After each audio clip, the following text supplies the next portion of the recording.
Oh, the whole podcast went downhill after PK Herc left. Gee. Yeah. Why did they call you cheeseburger, bro? Because I was fat and like I think one day like I wanted a cheeseburger and like I guess I I told the wrong person. Power move and like come my little pointing up in there. I can feel it in the air. I can feel it in the air. Mud. I'm not just gonna throw the bone because that's my homie or whatever. So then it has to come out super sick. So then why would he hop on a track with Snow Day? Everything you do is about collaboration. No, it's love. It's a vibration. It's community. They doubted us. Bro, I'll be out on road bumping the HH track loud. Out the door. I'm gonna put the camera on him. Worse if I see one of the if one of them cheese me, I'm turning it up. We love hip-hop. Yeah, like bro. Sometimes I don't want to pay that guy any attention, but I can't help it, bro. Even before we get into our pre-topics, do you guys as content creators, have you guys found a healthy balance between reading your comments that are good comments and honing in on the bad ones?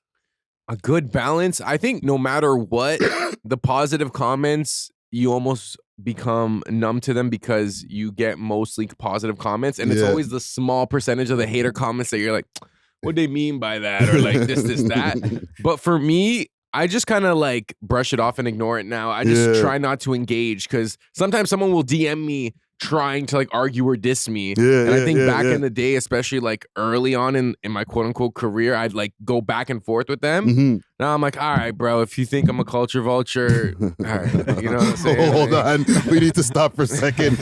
What's the main comment that you see? Because that culture vulture one. Culture vulture, racist. Waste youth, miskin, Crazy. excellent youth, incredible youth.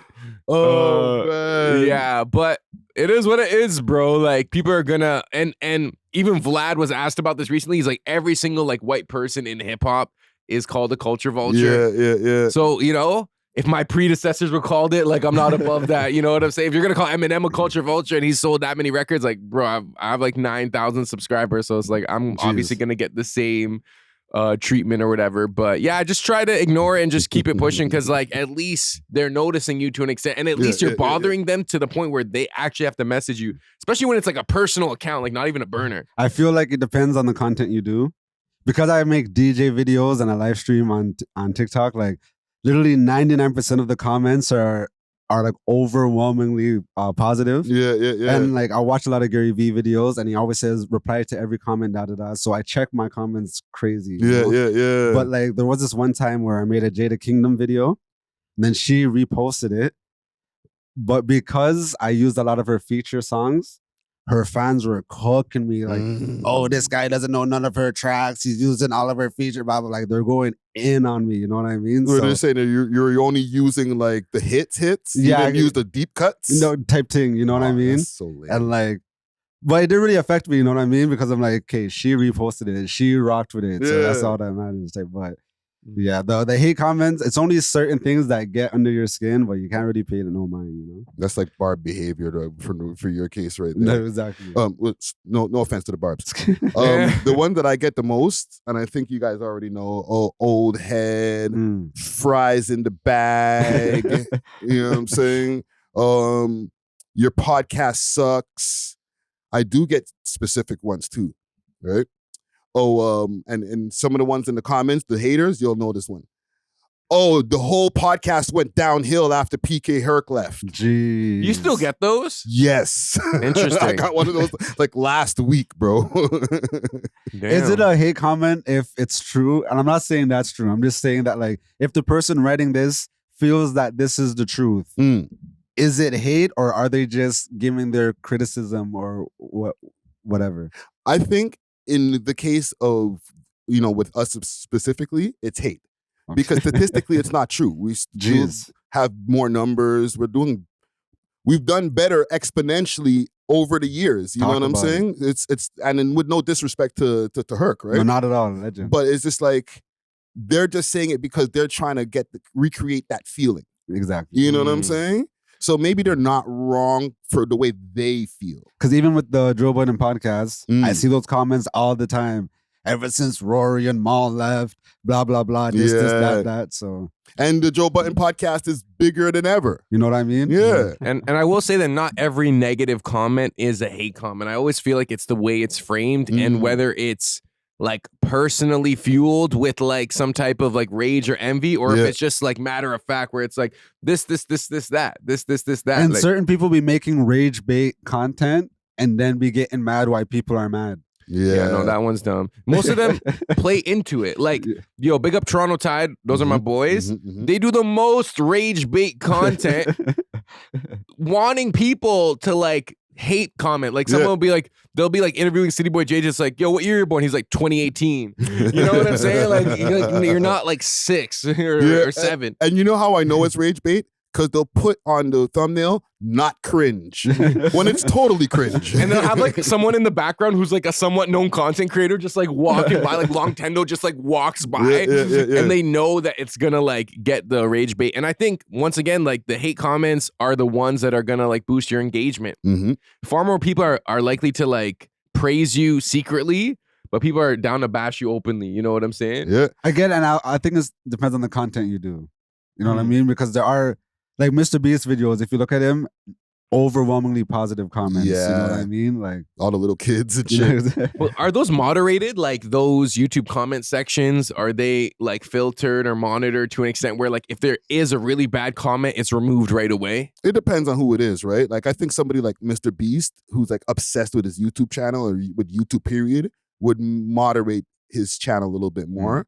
We're like, actually, a lot of people moderate. I moderate sometimes. Do you guys think you get more positive comments or negative comments? More positive, but I definitely hone in on the negative. I'm one of those. I haven't gotten over it. And this is like beyond the podcast. I talk content for like the last 10, 12 years. And I still focus in on a negative comment, go back and forward.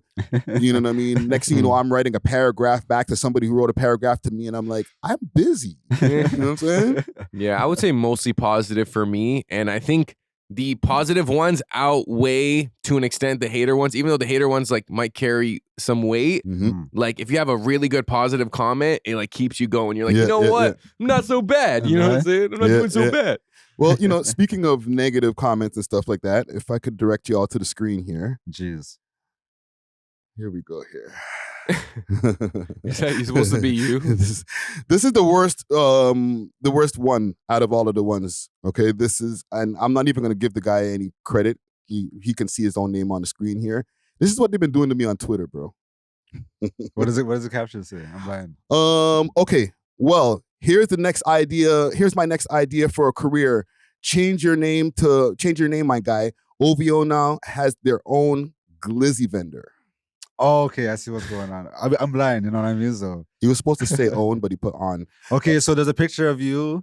They photoshopped your face on a hot dog vendor. And then they're saying that this should be your new job instead of whatever you're doing now. There's worse. I'll show you another one. Here we go.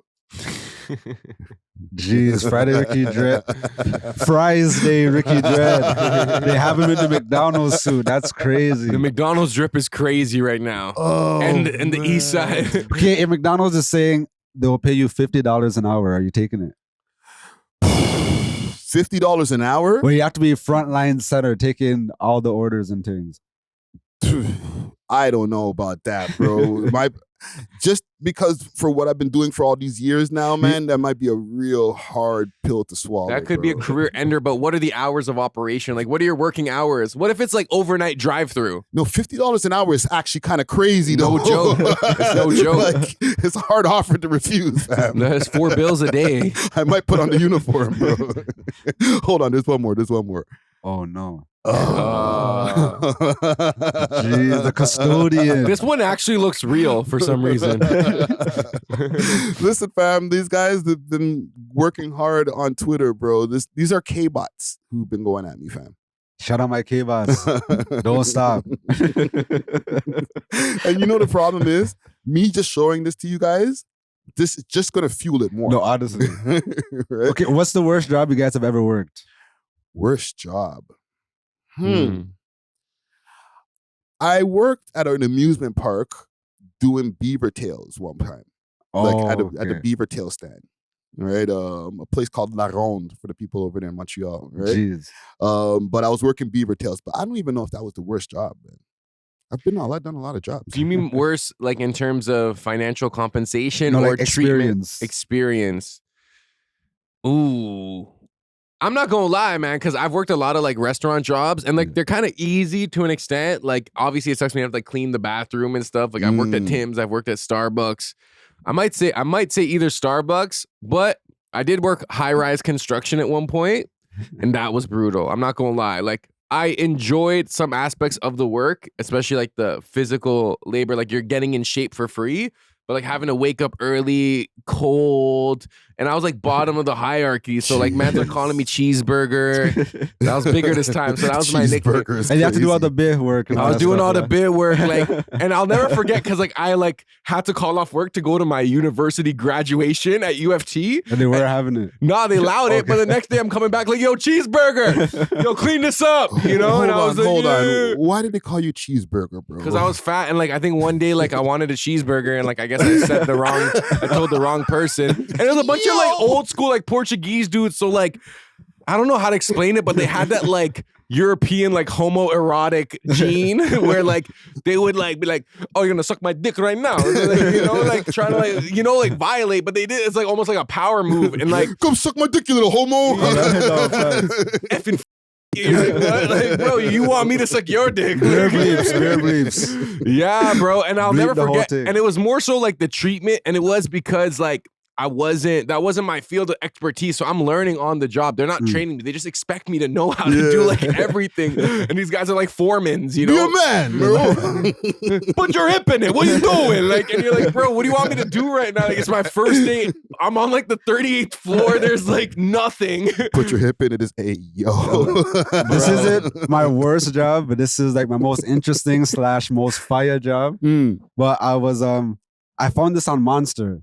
But I was working like at a call center, but it was at home. It was remote or whatever, right? So it was basically for, okay, you know when you go on those corn sites and you see the ads on the side to buy the pills to like enlarge in yourself? Basically, if you buy the pills and then you want to return it or whatever, and you call the number, I'm one of the people on the next line. It's or whatever, natural. Right? So basically, it was kind of a scam where like they had a free trial, but after the trial, 2 bills they're charging you. Damn. You know what I mean? So people are calling, they're vexed. Mothers are calling like, oh, my son ordered this. Wives are calling, but oh, my husband ordered this. Oh, man. But it was an American company, so it paid so blessed. Hold on, what was your pitch? Like or your intro like thing when somebody calls you? Okay, I'm just gonna remember. I was like, hey, welcome to MG Health, like how may I help you? They're like, oh, you effing scammers, you do this, So basically, it was my job to kind of upsell them. So I'd be like, okay, I know you're vexed. What we're gonna do, we're gonna give you 3 months free. And then if you're still not satisfied, blah, blah, blah. Because a lot of people will lie, say they're using it for the gym, But mans will really try to see like, if it enlarges your piece. You know what I mean? Yeah. That's crazy. But like after a while, I kind of got tired of mans like cussing me over their thing, you know? Did you ever have anyone like complain that they didn't work? 99% of people complained it didn't work. But there was one man capping. Wow. There was one man capping like, oh yeah, I need to order some more of these. It has to be guarded, blah, blah. He was capping though, because it was a real placebo. A real placebo. Naturals out there selling dick pills. Crazy. That is crazy. That is a crazy side quest. Oh man. Okay, let's start the show, man. Let's start it off with our boy Khaled here. Oh my goodness. Got girls that I should have made way for. Yo, bro. When you really take it in, Khaled has some bangers. Even though it's everybody else. From the greatest too. He has tracks with Jay-Z, Beyonce, even the tracks he has with Akon and them. But is he even a top 10 producer all time? All time? I don't know. Top 10 hip hop producer all time? Would you put him up there? Okay, who am I gonna put before Khaled? I'm gonna put Pharrell, Ye, Timbaland. I'm gonna put Dre. I'm gonna put Scott Storch. Swiss Beats or not really? Yeah, can't forget about Swiss. Yeah, you have to put Swiss Beats there. You have to put Swiss Beats there. Okay, We'll we talk actually about have that a whole Khaled segment. Yes. That's why I always play some Khaled in the beginning. We'll get but back to that. let's get into it. Yes. We are Bach is the world's most smoked out podcast. We love hip hop. I'm your host of the most toast, Friday Ricky Dread, aka DJ Rick, not a DJ. You know what I'm saying? I ain't gonna disrespect the real DJs. You know what I'm You saying? did your thing there though. I try. A little something. Honorary member. A little something. We back over here, episode 613. Big salute to the people in Ottawa in the 613. Episode 613, B3 Studios. We got back in the building. Yes. One half of the Back Outside boys. Sheesh. You might see him at the local club doing his damn thing behind the wheels of steel. The Scrippy. You might see him on your Instagram stories. Outside boy is this going crazy. The Scrippy. DJs are in the motherfucking building. Let's go. Yes, man. sir. DJs are, aka Burrow Sound, the artist formerly known as Cheeseburger, but Young Shawarma now. Back at it like a crack addict. Yo, that's the name of the episode too. I wrote that down already. What, Cheeseburger? Cheeseburger. Oh my God. No, I don't want man's coming up to me calling me Cheeseburger, but I guess... Trailer Park Boys. Cheeseburger. Hey, yo, Cheeseburger. I seen you with Ricky Dread. Oh man, but Yes, yo, sir. welcome back, sir. Yes, welcome sir. back, Yes, welcome sir. back. And we have the other half of the outside boys. Mad. Okay, you might see him on your local screen, on your TikTok, Jeez. pointing up in there. I can feel it in the air. I can feel it in the air. Mad. DJ Natural Wave in the motherfucking building. Let's go, Let's man. get it. Let's get it. You already know if you guys need your pills. If you guys need your pills, holla at me. I got you. You know what I'm saying? Customer service at your service, All right. man. But welcome back, gentlemen. Welcome back, man. sir. Before we get into it, I want to salute the sponsors. Let's start off by saluting Diamond Club, aka Canna Cans. Canna Cans, or Diamond Club is the carrier of Canna Cans. Canna Cans keeps the piff super fresh in the cans. All right, so if y'all want to get your delivery of that and pens, edibles, anything you need, hit them up on their Instagram page. That's Diamond Club _Canada 2.0, or you can find them on the Canna Cans page, Canna Cans _Canada 1. Also, for my people in Ottawa, if you want to get some of that really, really fire piff, you got to hit up Only Loud. All right, Only Loud has their own personal blend, as well as a whole bunch of legacy blends under their umbrella. Use the code, hit them up on their Instagram page. That's Only Loud Canada. They got same day delivery in Ottawa, same day delivery in the GTA, and also hit them up on Snapchat, onlyloud.ca. Sane. Yes, sir. Gentlemen, how y'all week's been before we get into everything? And yo, salute to Dusty Wallace. For the people who are not seeing Dusty right now, he's not been fired or anything like that. They're gonna say that every time. Man. Suspended with pay? Listen, bro. People in the comments like, "Oh, Friday you did it again," all that type of shit. Don't worry, you know what I'm saying? Dusty's out in the world. He'll be back just now. Big up, what I'm Dusty. saying? But how y'all been? How y'all week been, man? Man, it's been good. Working. I actually got a massive tattoo on Thursday. Big Nice. up Classy Coop. Jeez. Scarborough dude. 9 hours it took, a lie. 9 hours, one session. Crazy. Usually, like, you should space those out, but he told me, like, a deal on the price. And, like, if I were to, pull up another day, it'd be more. So I was like, all right, like, I'll just go through. And it was so bad near the end, but it came out pretty good. So right now it's just healing. And I don't know about y'all, but, like, when I get one tattoo, like, I have, like, phases of getting tattoos. Like, I'll go like a couple years without getting a tat, and then I'll get like a bunch in like a few months. Then I'll go like a couple years. So y'all should hit up Classy Coop, man. He did a really good job. I don't know if Friday could prop up the image, or maybe I'll send it to you or whatever. Yeah, but send it over to me. it's a little Phoenix. Quick question on that tattoo, because you did 9 hours, broski. Yeah. Well, we So- took like a 1-2 break, but like, but still, yeah. 9 hour sitting is crazy. Yeah. When did you start feeling the numbness? Pause. Like, you start feeling like, I don't even feel the tat anymore. I don't even feel like you're like putting a needle into my skin. Well, I'm gonna be honest, like the first half of it was okay. Like, and he started with my elbow, which is like one of the worst areas, and it was okay. I was going through it. Yeah. But once like maybe like time settles or whatever, after a few hours, your arm just gets swollen. And then like your skin is like a little more resistant to the ink. So you have to go over things multiple times. And that's when it hurts. That's when it's burning and stuff. Yeah. You throw one of these like sprays that would like burn for a second, then cool it down. By the end of it, it was like tenderoni, bro. Like, it was so like my skin was just so like fat. You know what I'm saying? And it sucked. But I was just like, I was trying to do my best to like watch content. It didn't work. I was playing chess. I kept like resigning games because I'm like, I just couldn't focus on the chess. I was trying to listen to like hip hop. It wouldn't work. I started listening to like rock music. It kind of helped, but then I felt like I was in my crazy white boy bag.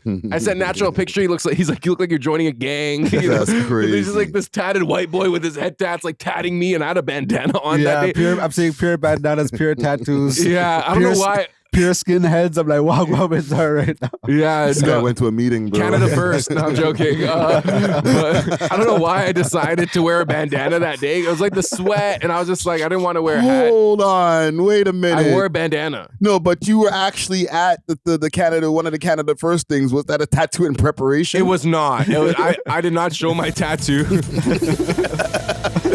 It's like, yo, I gotta get ready, man. We're going to the rally, man. 9 hours, well, whatever, man. Rally's a few days. My boys were saying, because like it's a phoenix, but it's also a phoenix is a bird. So some people are like, maybe it's an eagle.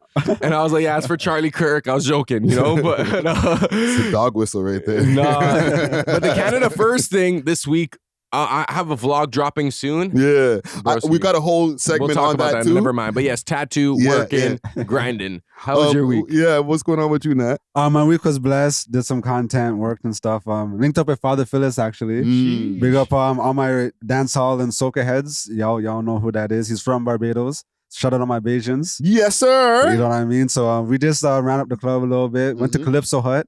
There's like a big Guyanese population that goes there.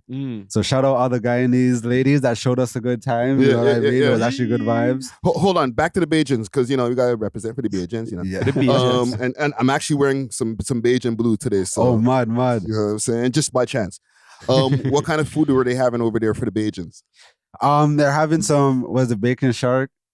I don't know about that. Oh, okay, yeah, no, they They're have not that. no flying fish. Well, they're at my boy's crib, and he's Trini. You know what I mean? Yeah. Yo, I have a question. So when you're rolling with Father Phyllis, like what is the aura around him when other people see him?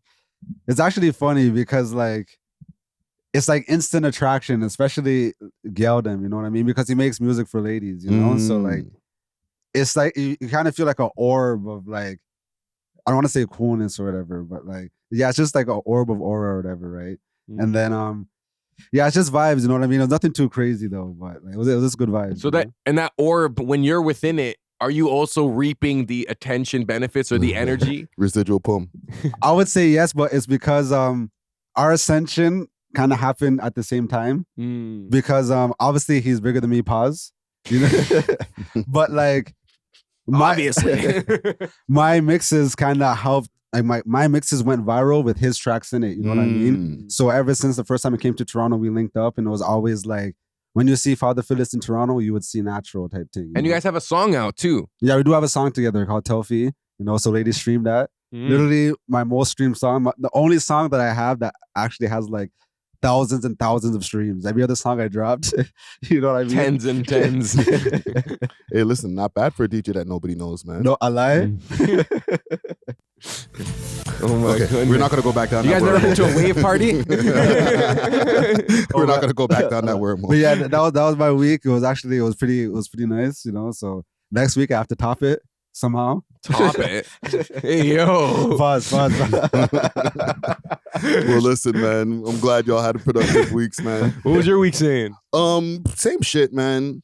I was telling you guys outside, I really don't want to get into the topic about the lack of inspiration of just interviews and stuff like that. Maybe I'll save that for another day, because it's like I don't want to depress the Toronto raps. Nah, man, you gotta break it too. Yo, Friday don't want to interview none of y'all, bro. I'm gonna just be honest, bro. No. There's no, like, comment down below who we should interview. You already interviewed most of the notable Toronto rappers, but who are the up and coming ones? Bro, I guess just to let the cat out the bag, the conversation that we were having was, I've interviewed so many people, like hundreds of interviews, but as far as younger up and coming rappers, like ones that are 21, 22 years old, there's less of a group that we have now in 2025 compared to back in 2018. Like back in 2018, there was enough up and coming rappers, guys who are now in their 20s and probably even going on 30 now. They were like just young 20s, just coming into the rap game, getting their first interviews. There was Smiley. There was LB Spiffy. There was so many different guys. The Crook, who I interviewed a long time ago. A lot of these guys were like, you know, Hoodlum. Hoodlum was already in the game, but like even doing interviews, like these are early interviews. There was a bunch of them. Now, there's not a bunch. There's a few, but they're not a bunch. There's a name I forgot to mention, but I believe he has some sort of like fan base. His name's Lil OT. Yes. Hamilton. Lil OT.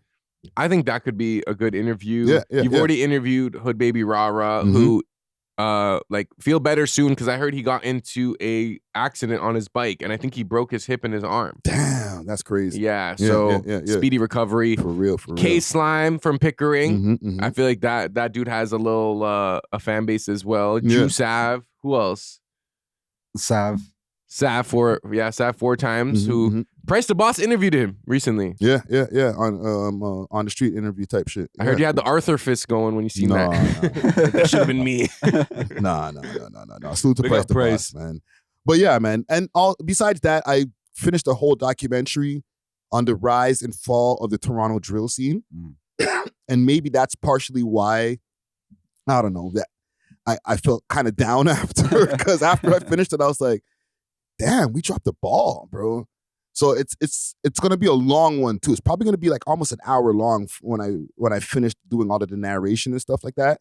But it's just really opened my eyes to like how much we had the game on Smash. At least the drill rappers. We had our own game on Smash. Like I feel like the thing is we were so like locally focused, and we had so many artists that we could tune into. Like like Pangs, Pressa, like all these guys. Yes. So I seen a video of what's that festival that we do? I forgot what it's called. Not OVO Fest. No, where Pangs performed. Rolling Loud. Rolling Loud, sorry. Yeah. I seen a video of Grizzly de Blanco being performed at Rolling Loud. Amazing. Everyone's knowing it. Yes. And I'm like, I don't think we have anthems. And I don't know if we're ever going to have that. Not anymore. And even in that documentary, I went through like the 2017 to 2020 anthem, or 2017 to 2019 anthem run, where like we just got like a run of just anthem after anthem. Late Nights, Come Outside, Auntie. Auntie was a big one. Canada Goose. What you just mentioned, Griselda Blanco. That's like 7 anthems in a space of like 2 years, bro. We're not getting that anymore, fam. Was it I Love My Gang? Whose song is that? LB Spiffy. You know what I'm saying? Like we had bare big tunes, and they all had 1 million plus views on them, bro. Toronto is not that anymore, bro. It's just not there. And I don't think it's Toronto's fault. I think what happened was that was the era of music where everyone wanted to discover the next like SoundCloud rapper, or like the next cool rapper, and everyone was dropping music, so people were more on the lookout for it. Now it's like there's an overwhelming amount of music, and it's kind of like too much to even sift through. The like what you get out of sifting through is not even worth it. You might get like a 20-second TikTok chorus and that's it. Whereas back in the day, like we were actually wanting to find the next Toronto anthem. Yeah. And artists were going like better. Yeah. Listen, man, I don't want to go take us down a depressing wormhole of what happens when I'm in my house thinking and shit like that, because it'll just take the show on a whole downslide. But that's what's really happening in my mind sometimes. But I got topics. Speaking of Toronto rappers, there was a Drake leak that leaked last night.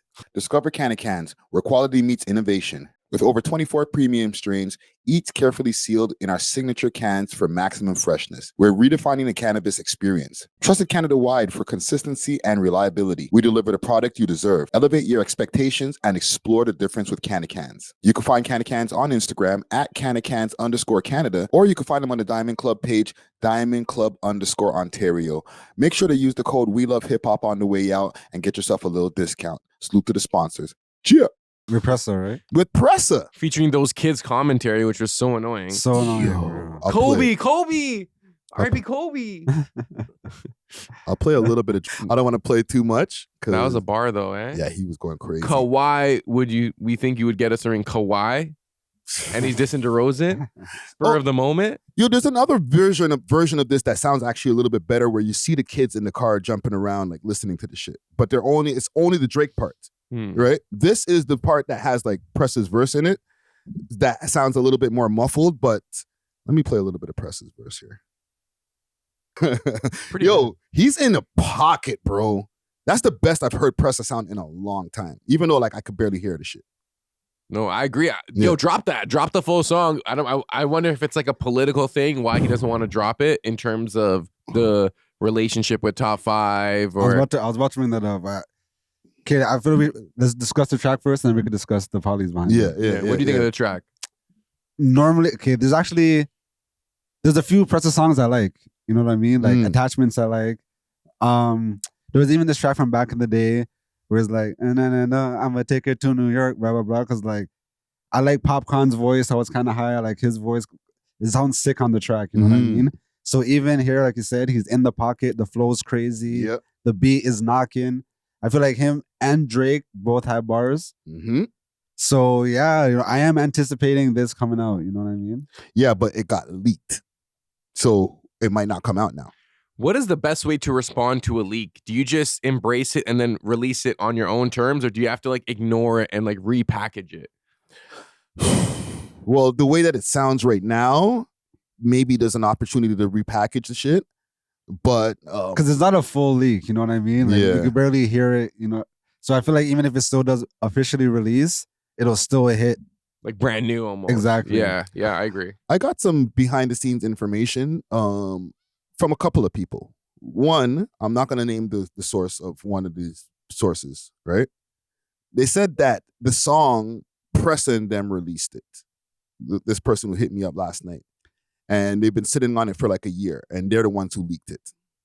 I was going to ask if his side leaked it, only because, like you said, there is the Drake Top 5 relationship. So if it's like, oh, I have a song coming out with Drake, I have the better relationship type thing, that could strain it on the other side, It's like a chess move. I'll add a little extra onto the little BTS. That information came from somebody related to that side, the Top 5 side of things. Do you? I'm like waiting for the sound effect. All I hear is mere clicks. And another thing. I think it's even because Top 5 linked with Drake's op. He's out wearing swastika chain and all them things there. So yeah, I could do a track with your op and we could still be boys. Yeah, and the track could have been done from time because I remember Drake made the offer to Doovie and Pressa at one point in time to do a song together, and what was the thing? Leave me an open verse if you guys get on a song together. That never happened, but it didn't mean that Pressa can't link up with him and do a track. Pressa's free. You know what I'm saying? And during the time of the battle last year, there was when the 100 Gigs was coming out, there was a video of Pressa and YG over at the embassy playing basketball. And they were like, yo, we're in the studio cooking. So that could have came from that. Yeah, no, it's possible. I just wonder, like, first of all, why hasn't Drake done a song with Top 5? Do you want my honest opinion? Yeah. Nah, lie to us, bro. Give us the truth and then lie to us. Top 5 is a good entertainer. Okay? He's good at making entertaining songs and hooks and stuff like that. And there's the drama and all that stuff like that. But when it comes to Drake making high quality, sick music that's trying to last and make a legacy, I'm not just gonna throw niggas a bone because that's my homie or whatever. So then, the shit has to come out super sick. So then why would he hop on a track with Snow Day? That's Snow Day's track. It's not his. So he can't hop on a Top 5 track? Top 5, who's better, Top 5 or Snow Day? If I have to choose an artist, like there's no other artist in the world other than Top 5 and Snow Day, I think 99.9% of people are picking Top 5. Yes. Okay. And that's no diss to Snow Day. I love that this always comes back up. Like, what? There has to be some rivalry study. Snow Day's going to catch you on the road. I need to do a video essay about the natural Snow Day rivalry. No, it's only because Friday said the point that, Drake only wants to work with high caliber artists that want to preserve the artistic quality of music. That's not what you said. It was pretty much that, though. Yeah. I'll take that paraphrase. That paraphrase is insane. Right? Okay. But keep going, keep cooking. So I just feel like that is a good question. Why wouldn't he do a song with Top 5? I mean, and I feel like Top 5 would just have to do the hook. Like Gucci Mane did a song with Top 5, and like Drake's done a song with Gucci Mane, and that you claim that's your boy. Well, Drake bigged up Top 5 in like a 1-2 track. Maybe he feels that's enough. Yeah. Nah, but anytime if Drake does a song with like a Toronto artist, in theory, it should become the song of the city. You know what I'm saying? Like even when he did the first Smiley track, that was a big deal. Tumaza, yeah, but like some people still like dance to it or whatever at the Scrippy. But even when the Boogs organization that was fire, you know. So I feel like if Drake and Pressa were to release a song, it would be the anthem of the city for right now. Yeah. But if he released a song with Top 5, it would also be a city anthem. Yes. My other also answer to that is the implications.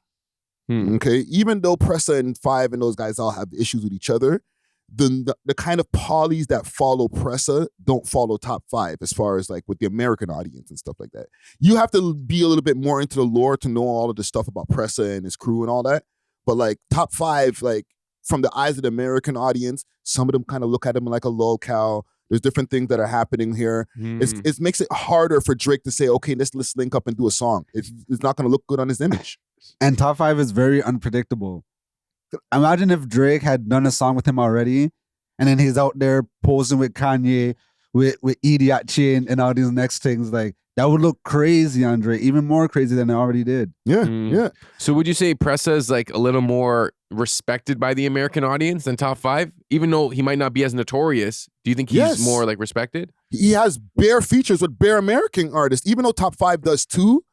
Pressa has a lot of relationships with these guys, bro. Him and Roddy Rebel are very close. 50 Cent. Like Pressa's like a guy out there. Him and Bundog is very, very respected out there. You know what I mean? Freaking mans like Tony Yayo are bigging him up in interviews and shit like that. Like, when I went to Freedom Street in Jamaica, those guys were out there as well. Yeah. And like I was around Snoopy a little bit, and I seen the respect they were getting out there. You know what I mean? Yeah. So it does go to show like how they're perceived. Yeah. I feel like they're tapped in with like the different hoods within different cities in America. Like they'll tap in with like the head honchos there or whatever. Pressa's been living in LA for how long? He bucked freaking Neon the other day in LA. You know what I'm saying? So it's kind of different. You know what I'm saying? They look at Pressa and his crew different in the way they look at Top 5. I'm talking about the audience from the outside. You know what I'm saying? Okay, so what do you think the implications are if Drake were to release this song with Pressa in terms of his affiliation with someone that, while is respected by a lot of people, is also demonized for the criminal aspect of their life? You know what I'm saying? Like, especially within the city, like, do you feel like it could harm Drake's like kind of like good guy image or his like more poppy image? Or it's like from linking with Pressa and them? Like, yeah, like doing a song with him. But then again, he's done songs with like Lil Durk and stuff. So yeah, he does songs with rappers who have heinous past. Yeah. And he brought them on tour back in the days. So why not continue to look out? You know what I'm saying? It's not like he didn't look out for Pressa and Smoke Dogg back in like 2017 and shit. He gave Vodka tracks, you know what I mean? Yeah. So like, oh man. So okay, what do y'all think about the leaks? Because he wasn't really happy about the leaks, and I'll give you guys another BTS in a minute. I'll play something here first though, because he called Aiden. Don't talk to me like that. You don't talk to me like that. You don't. Why you say it like? Why you say it so sassy? Because that's how you talk. You talk so sassy. Nah, I'm saying no, bro. Don't talk to me like that. Like, then you don't. I don't even know. We love hip hop. Are you crazy? Wait, you actually don't know who those kids are? What? No, I just asked you who they are. What the fuck? Well, can I get the song too? Like. Yo, bro. Shout out to my broski in the background, man. Fuck, man. Oh, Jordan. Yeah, we got Jordan and we got Combi. What's good? Yo, that's my dog. Huh? Oh, this is my boy Snaggy too, by the way. Fuck going on? Yeah, I know Snaggy. What up, Snaggy? That's my twin right there. Hey, we're watching this UFC. Who you got? You got Silver. You got Lopez. I don't even know what the fuck you guys are talking. I don't even know. This guy's asking about UFC. Man, what the fuck? I don't even know. When do you get home? Crazy. I've been talking. Sassy. Anyway, I won't even say that. I'll see you soon, bro. Okay, pull up on me after tour. Bye. Bye, Drake. All right, Drake. Have a good one, bro. I love y'all boys, though. Love you, Drake. But am I wrong about that, though? No, you're not. That is fucked That's up. the guy in the gym, right? Yeah. Yeah. I don't even know who the fuck that is. We'll figure it out. Don't worry. I got you. So he said that's the guy in the gym, right? Do you remember there's a video that was going around with some kid, some streamer kid or influencer kid that was bugging some guy at the gym and he got mushed? You remember was that? it Bradley Martin? I don't know, man. Did he get like his hat slapped, or like he took someone's hat and then he got slapped? I think it was something like that. It could have been that, or I might be confusing that video with somebody else. But I think the kid that was in that video, if it's that one or another one, is the one of those kids that were in the car that leaked the song. Oh man, hey, everyone pay attention to whatever is gonna happen to that kid. He's gonna post one of those Moji pictures from the hospital. His face gonna be swollen. Like, just watch. You know, the thing is with these songs though, bro, I don't know. I had a little bit more BTS. Like, you know, I spoke to him. I spoke to Drake. You know what I'm saying? Again? A lot of that stuff is like these guys need to figure out how to start moving shit around outside of digital means, bro. You know what I'm saying? Because all of these digital transfers and stuff like that is fucking them over, fam. Like what? Our man's intercepting airdrops? Like, I don't get it. I feel like it could be an interception of airdrops or freaking transfers. They use different transfer upload softwares and stuff like that. And guys hack their shit or get in between the process and stuff like that. But if the GGs are saying Pressa and them leaked it, then how do you go around that? If the person who I did the feature with leaked it, you know what I mean? Like, if that is true. I feel like that's far more likely. The biggest if. Because yo, how many Drake leaks have there been? Like, obviously there have been a few, A lot. But like, it's always a featured song. You know what I'm saying? Like, what are some solo Drake tracks that have been leaked? Because I feel like even the CLB times, bare songs got leaked off of CLB, including the one with Jay-Z and stuff like that. But like a lot of songs got leaked and they had to like, we had to hear them again when we heard the whole album got leaked, I swear. Yeah. This has been a problem with Drake for years now, bro. So how do you avoid the leaks? Like, you're gonna have to go back to just offline studio sessions, no internet. I feel like that might be one of the solutions, man. We might have to switch back to analog in some kind of way. I don't know. I feel like it's far more conceivable that like someone who had the actual track sent it to one of these streamers and maybe gave them the notice to react to it. And maybe it was more planned. Because out of those kids or one of those kids like knows a hacker or is the hacker. You know what I'm saying? Yeah. And I feel like it was more like they just got sent it. And I don't think it's Drake. Okay, I would say that I feel like Drake's security is much more stronger than Pressa's cybersecurity. I was going to say cybersecurity for sure. You know what I mean? Like, I feel like if I was a hacker, it would be way easier to get into Pressa's thing. And then it's like, oh, wow, a Drake track? Rather than like going to 10 layers of two-factor authentication to try to get into Drake's. I feel like you could just guess Pressa's password, like press machine 6. Yeah, but you're assuming that it's 10 layers of password authentication to get through. It really don't be sometimes, bro. Sometimes it just be like maybe 1 or 2 layers and like everybody's shit is out there, bro. But if you think about it, a lot of the Drake stuff that was leaked is from producers or from features and stuff. Even the DMs that got leaked, it wasn't Drake's page that got hacked. It was like Grand Wizards or whatever. So it's all these like people associated with him that Second are getting and third hacked. party. You know what I mean? But when it comes to the music, he's the one making the music. And over the last, let's say, 10 years, we've seen a lot of leaks, bro. So there needs to be some kind of different method to control how this music is getting moved around. When iCloud first dropped, I'll let you go. When iCloud first dropped, 95% of these celebrities were getting hacked though, because like the technology was so new, and like everybody was, I guess, kind of like lax on the security thing. So they would have like a simple password, and then now all these shorties news are getting leaked. Yeah, you know what I mean? Like new albums, everything. So I think it's just a product of the digital era. Like everyone has gotten hacked, like or at least these artists, especially celebrities, right? I think you just have to work with the leaks in a way. You know what I'm saying? So if a song gets leaked, bro, drop it properly at least, you know? And now it's like you're kind of reclaiming the power. Whereas like if there's just leaks, now you're looking like, bro, like you don't have your own thing secured in a sense, you know? Certain leaks I think are intentional though. Let's assume that even besides the conversation I had with him and all that, right? That this was intentional. Okay, because the same conversation I had with him is the same thing he had with Aiden, right? Like he didn't know that this was supposed to be out, or he didn't expect these songs to get leaked. Yeah. Let's assume that it was planned. What's the benefit of leaking for Drake? Not just for anybody else, for Drake right now in this time. Testing the waters to see what the audience is enjoying, how they react. And I know with Iceman, and you told us this last week, where he's kind of like testing the waters to see like what's working and what's not. And I think that's an honest artist's attempt to like engage with their audience. Right. Sometimes you'll think you have a hit and then it's not a hit. And sometimes your throwaway will be the one that everyone gravitates towards. So it's like you're kind of like, you know, when they test films, they'll have like, you know, audiences and stuff. Like it's kind of what you're doing. Yeah. What do you think, Natural? Okay, when the beef was about to happen, what was the first track that came out? Push-Ups. Push-Ups. Didn't that kind of like leak as well at first? Yeah, and we were kind of, I remember, Zara, you were here, we were saying that we thought it was AI at first. Yeah. Because they weren't confirming nor denying. Yeah. And then I feel like they kind of seen the reception and they're like, yeah, let's claim it. And then they added a different beat because it came out on the Get Money beat at first. Yeah, they did change the beat. Oh. So do you think this could be the case right now where like we're going to see this randomly drop because people are rocking with it? Yes. You know? Yeah. We might hear an actual mixed and mastered version because the version that we're hearing now is this muffled version playing in a car with these kids interrupting over and over again. Yeah. It's not really a leak like other songs have been leaked. It's more like a preview. Yeah, like it can still be salvaged and put out with mixed and mastered. Exactly. You know what I'm saying? So good song. Yeah.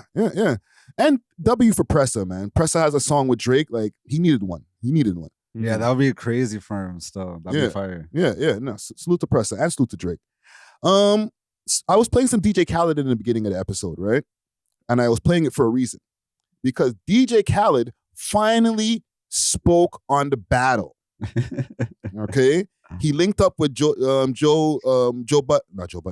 Joe and Jadakiss. W interview was fire. Yo, just quick fast. W show, bro. Yeah, Joe and Jada. Yeah, man. I didn't know I needed that show. Yeah, I know it's good. It's actually very good. Yeah. But you know, they sat down with Joe and Jada, and Khaled finally got to speak on this shit. I don't know how you guys are going to feel about his answer, though. Bomb that went on.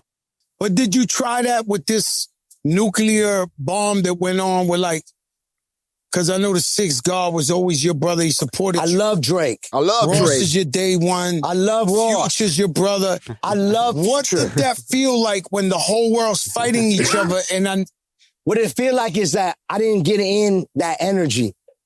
There's two energies I'm not going to get in. Hate. Ask me a question. How do you deal with hate? Please, can you ask me? how do you deal with hate, brother? I don't. And then when you speak about all those great legends. Hold on, I got to bring it back because Jadakiss with the little ad-lib, I went over that for a second. Can you ask me? How do you deal with hate, brother? I don't. And then when you speak about all those great legends that you just talked about from Drake, my brother Future, Drake, who else you named? Ross. Those are my brothers. If you can't question my friendship. Nope. How? It's impossible. Ain't nobody like motherfucking DJ Khaled. Joe, you know that. Joe. You know, take your glasses off. Let them see. You know that. I super know that. Okay, so what I'm saying is, when it come to me, not only I'm going to tell my brothers we got to represent love, even when shit a lot of this shit is a misunderstanding and a lot of not communication. Okay? And that's what it be about, lack of communication and misunderstanding. When it come down to DJ Khaled, I'm the one that's going to try to fix it. I don't want no trophy. I don't want no promotion. I do a lot of shit behind the scenes. At the end of the day I love my brothers. And my brothers know that. I guarantee you they know that. That's what I'm about. So you couldn't squash this one? I would love to squash it. So it's still up. First of all, I don't use the word couldn't. Everything's possible with God. We love hip hop. Okay, and I believe in God and I roll with God. They ain't believe in us. God did. And be ready for a llama God. And that's the world of God. So if it's the world of God, guess what? Oh, matter of fact, thank you guys for coming to the holy ground. Jeez. This is Okay, I'm gonna stop there. Okay. Man did all that just to not answer the question. Thank you. I was about to ask you guys, did DJ Khaled actually answer the question? Yo, I watched the whole interview. Like, he is and actually, I love DJ Khaled. I love his interviews and stuff. But he is the spin king. Bro, the question will be over here. He's answering everything over there. God did. He takes control of the conversation. So you ask him a question, he'll go into third person, like, here's the thing with me, right? I don't deal with that. Right? Here's what I do deal with. Greatness. Jeez. Love. Jeez.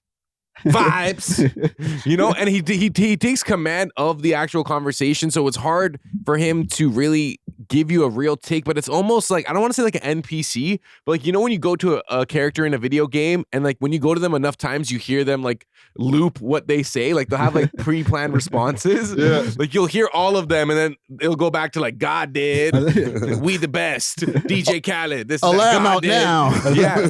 Yeah. So I don't know, like, but he is very entertaining. And he has a positive energy. Yeah. So I can tell that like he doesn't really want to show too much like critical thinking. But like, where was all this love when Tyler the Creator was outselling him?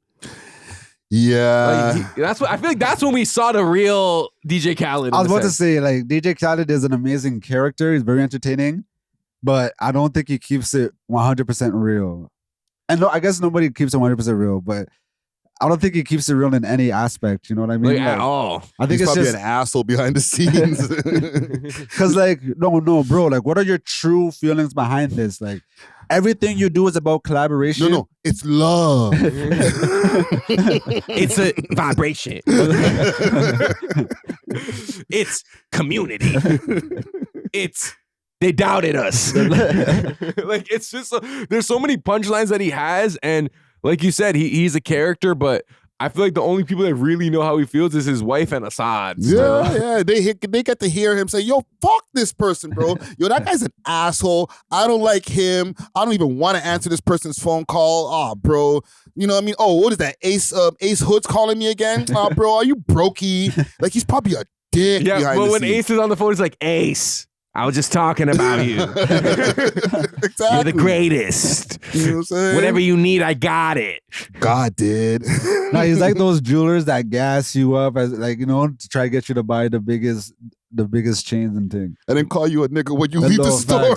facts. But I feel like that is why he's been so successful in creating collaborations, because of his demeanor. And it's almost like it is an unusual demeanor because like no one can be in character for that long. So like you do start to see it as like an authentic portrayal of himself. Yeah.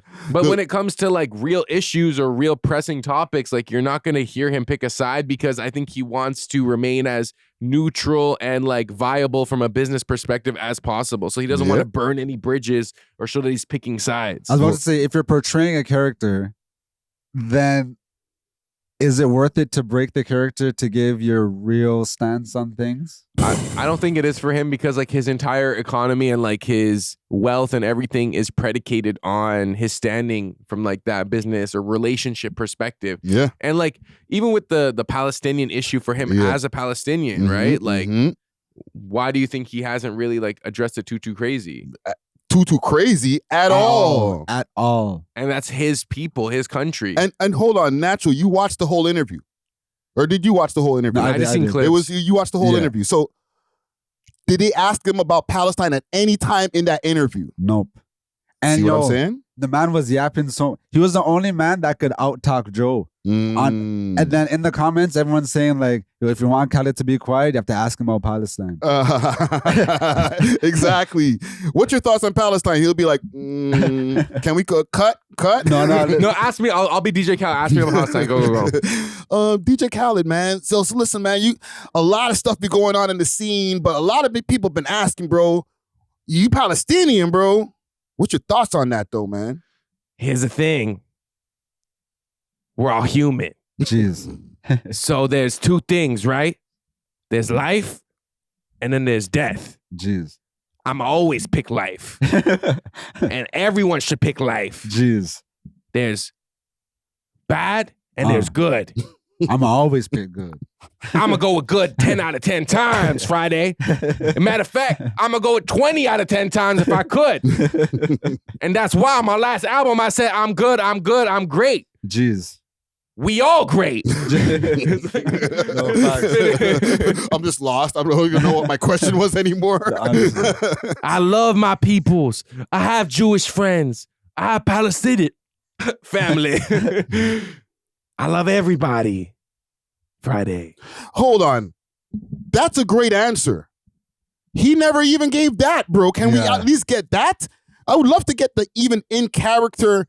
And listen, I don't even want it, man, because it's not, I don't need to be judging Khaled because he's not doing that. But like the people who do want it, give them that, bro. He can't, because he will get condemned by his Palestinian people for saying that, like, for being even neutral for them is like almost like an act of violence, where it's like, so you're not like dismissing it, you're not like disagreeing with the whole thing, you don't think it's a genocide, blah blah blah, so you're pretty much on their side, you're just trying to protect your wallet.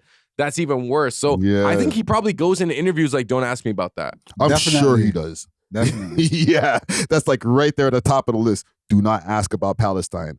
And don't ask about Tyler, the Creator. Yeah. That was the only time that I think I've seen him not positive for real. And that was his true feelings, where it's like he was upset that his album did not outperform Tyler's. And he was trying to discredit Tyler's, like that his was more culturally impactful. Like you actually hear Khaled being bumped in like the whips and you never hear Tyler and whatever. I don't know. What was he saying? Music that you actually hear outside. It's called and I think it was just cringy because like a non-black person saying that his music is more urban than the black man. It was just it was just bad optics. It was bad. He was going tone deaf. It's called you go to a barbershop and you hear Khaled. It's called real people listen to my music. Jeez. Yeah, salty ass Khaled. Okay, last thing on this Khaled stuff. Do you think that the non-answer will get him back in Drake's good book so that he can get those features back on the album now? It's not Drake Bell no more. I don't know, man. Like, I can't lie. Drake and Khaled have delivered good music over the years. Bro, I played some bangers at the top of the show, fam. Yeah, so will that get him back in his good graces? I don't know. Because I feel like with Drake, I feel like he has a similar stance where neutrality is almost going against him. So it's like you're either for me or against me. And I think because Khaled wasn't vocally trying to support Drake or, you know, show sides, Drake's like, all right, bro, you might as well have said you rock with Kendrick. I'm only going to say no because the quality of music that they've been making together has been declining. True. So, and you could even kind of tell that at a certain point, Drake just started giving him like throwaways. Yeah. When did it start declining? Like after Popstar? I would think right there. You might be right, or right after Popstar, because Popstar was good, but then after that it was kind of like Grease was all right though. But like it's like you could tell this is not Drake's best. Drake is not. It's like, here, bro, get out my face. Even To The Max. Academics said that Khaled was begging Drake, like literally on his knees, pleading. On some, remember that Fire Fest when the man's like, oh, we really need the water, or do whatever to get the water. That's how Khaled was moving to get that song. Yeah. So Drake said, I'll let you release the song, but I'm taking 100% of it. Mm-hmm. So you could tell that from then, Drake is really not really rocking with it musically. Yeah, and there was those videos that Drake made where he was like, this guy, he always wants something. Oh, there's another one, another one, another one. And it was like, yo, like, it was a skit, but it felt kind of real. No, in fact. You know what I'm saying? Do you feel like over the years, Khaled's production has kind of evolved into like a very cookie cutter, like almost radio sounding, like forced music in a sense? What production? His production team, or like the productions he's orchestrating. Yeah, because like when you say production, like he's not making the beat. He's saying that he's putting it together, but like it's all, a lot of those songs could be pre-recorded songs that he just put "We the Best" on top of, and it's like now it's his song. Like, I would still consider that producing though. No, like you know, he'll have like a beat maker here. He'll have maybe some songwriters. He'll have a one feature. Like he's still putting the whole music together. So I'm not gonna like discredit him for that, but I just feel like it just seems like the production is forced, and it's like people like organic. It's things, very like you know? formulaic. Yeah. Formulaic is the best word to say. Yeah. And hip hop's not there anymore. Hip hop's very like raw, where like, you know, I went in and did it in my studio. I dropped one verse and a hook, and then I put it out on SoundCloud. Like, yeah, like I heard it like some 13-year-old kid made it in his basement, and like now it's like the biggest hit. Like, and I feel like that's the same reason. I know this is off topic, but like the same reason Slaughterhouse failed was because Eminem was trying to give them those type of beats that were like forced to be hits. As opposed to like a raw sick beat that like happened to become a hit. Yeah, he might be stuck in that thing because he's also not an artist himself. So like he doesn't have his own artistic expression, and you're just like, okay, well, like he's just changing. He literally has to put those together with a Rihanna and this person and that person to make hit songs. So it's like he's almost stuck in being a hit maker. Like he can't just make music.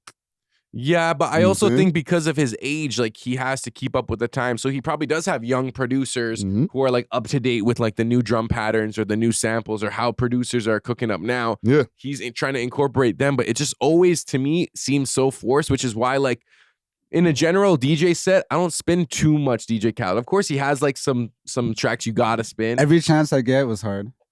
Yeah. Wild Thoughts, I feel like you'll hear still to this day. Yeah. I almost played that at the beginning of the set. Yeah. Right. And Win, All I Do Is Win. It's a huge song. I know, but that got so played out. I don't know, like everybody hands go. Well, it does still work though in certain situations. You as a DJ, I'm not a DJ, but I feel like you can still run to it if you need to run to the washroom or something or something. You know what I'm saying? Yeah. Or do a little pre-mix with it and know that at least to get the people still dancing. You know what I'm saying? But salute to Khaled, all right? He's keep doing your thing. Bro, I don't know. I just didn't get an answer out of that. Another thing that's been happening over here is, or like a breakup that's been happening, is Dave Blunt is done working with Ye. I want to take a quick break from this episode to give a big shout out to Only Loud, Canada's one-stop shop for your favorite legacy brands and all things loud. Only Loud provides mail order delivery nationwide and same-day delivery to those in the Ottawa area. Check them out at onlyloud.ca or follow them on their socials, Instagram at onlyloudcanada or on Snapchat onlyloud.ca for more exclusive content. Only Loud is not just a product, it's a lifestyle. Big salute to the sponsors. Cheer! Ooh. Your boys. Yeah, sad day, bro. Right? And I don't know if a lot of people knew that Dave Blunt is the guy who wrote the Cousin song and a few other songs. I gave my cousin bread. I gave my cousin bread. I was like, please change the bar. But yeah, he's been writing all of this wild shit. He wrote the Heil whatever song that a guy named who I can't say Hallelujah. Here. Right? That's the clean that version. guy. The only thing is, like, the songs have been fire, though. You have they been fire? It happened for at least like for natural, for sure. For the Ye fans, we have been satisfied. You know what I mean? Like, interesting. I gave my cousin bread, bro. I'll be out on road bumping the HH track loud. Out the door. I'm gonna put the camera on him. Worse if I see one of the if one of them cheese me, I'm turning it up. Okay. Now I didn't expect that. I don't even know what I was gonna say. Okay, I'll give my reasoning behind why we think. Okay, I'll say personally why I think it's fire. Yeah. I love true artistic expression. That's what I wanted to. What are Ye fans like?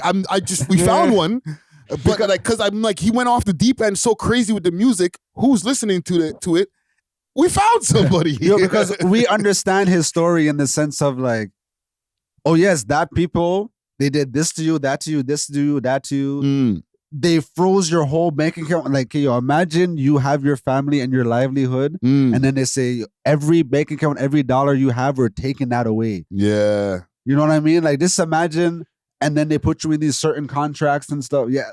So we understand the ritual he has. And like, even like when he dropped Jesus, we understood where his mindset was at. Like, he was against the corporation. So that's why the music was angry and raging, you know? No, Jesus was good, though. I love Jesus. Yeah. Even his anti-Semitism, like, I heard that he did that to get out of a deal with Adidas. And that's fire, too. But then it's not even true anti-Semitism. Because he's apologized and went back on it and said, "Oh, I shouldn't be saying this about whole group of people." So it's if we're saying like it's true artistic expression, like it's almost like he's more just playing with the masses for his own agenda. You know what I'm saying? Same time though, that song is low-key fire. Like, I'm not gonna lie. You know what I'm saying? Which like, one? The cousin one or the Kyle song? HH. Both. Wow. Okay. I guess I gotta be younger, bro. Like, I'm like, even the clean version, hallelujah. You know, Okay, and you know what? You got the choir. Beat is not bad. The beat is beats are fire. Yeah, and I also think that like it's interesting. He's almost created like the trend of, or not the trend of anti-Semitism in the black community, because I feel like that's always kind of like there have been alternative movements that have pushed that, but like he created the. he made it cool almost. He like, made the conversation relevant and cool again. Yes. Because I do think it is a conversation that needs to be had, because there is a stranglehold on almost every industry. You know, but we don't need to go all the way into it. Nah, bro, you should see my algorithm. Like, I know exactly what you're talking about, and it gets dark, and it gets on YouTube. It gets on YouTube. It actually gets like, we could get arrested for this. Because there's only one point that I want to bring up that Kanye makes is like, in every song, N-word this, N-word that, N-word this, the N-word is so prevalent in society and in culture. Yeah. But the other things, as soon as you say one thing, oh, it's anti this, anti You're that. canceled. Yeah. You know what I mean? Yeah. No, you're right. You're right. And they have been in power in a lot of these like entertainment industries, infrastructures, and that's not all of them. You know what I'm saying? Like, bro, I'm gonna be that guy. I got Jewish friends. Okay, let's get to what Dave Botz had to cutting say. this out. We turned into Rebel News or something else. Oh man. Okay, so this is what the message that was going on between Dave Bluntz and Ye. Can you read that for me there? Sorry, I actually cannot see it. Okay, so this is I cannot. The blue see one it. is I think Dave Blunt's. So Ye, the blue one is Dave Blunt's. Ye, I myself no longer can continue to work on this album. I'm going on my own journey, and it does not align with what you want me to do.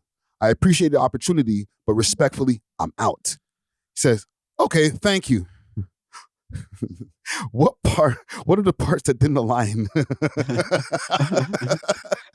And then he responds, you are very lost. Please find God. That's what David Blunt said. That's what he said back to then, Ye. And then on his story, he says, stop asking me about Ye music. I don't work with dude anymore. I'm on my own path. Yeah. I just find it funny where he's like, what part are you talking about that don't align? What do you mean by that? Bro. But that's like an honest, like coworker type of relationship where he's like, he's not just like, okay, F you. He's like, well, what part? You know what I'm saying? When you leave a job and then you're like, oh, this, that. It's like, okay, well, what exactly are you speaking about? No, You but know? genuinely, because like, you helped me write my anti-Sem tracks. You helped me write my incest tracks.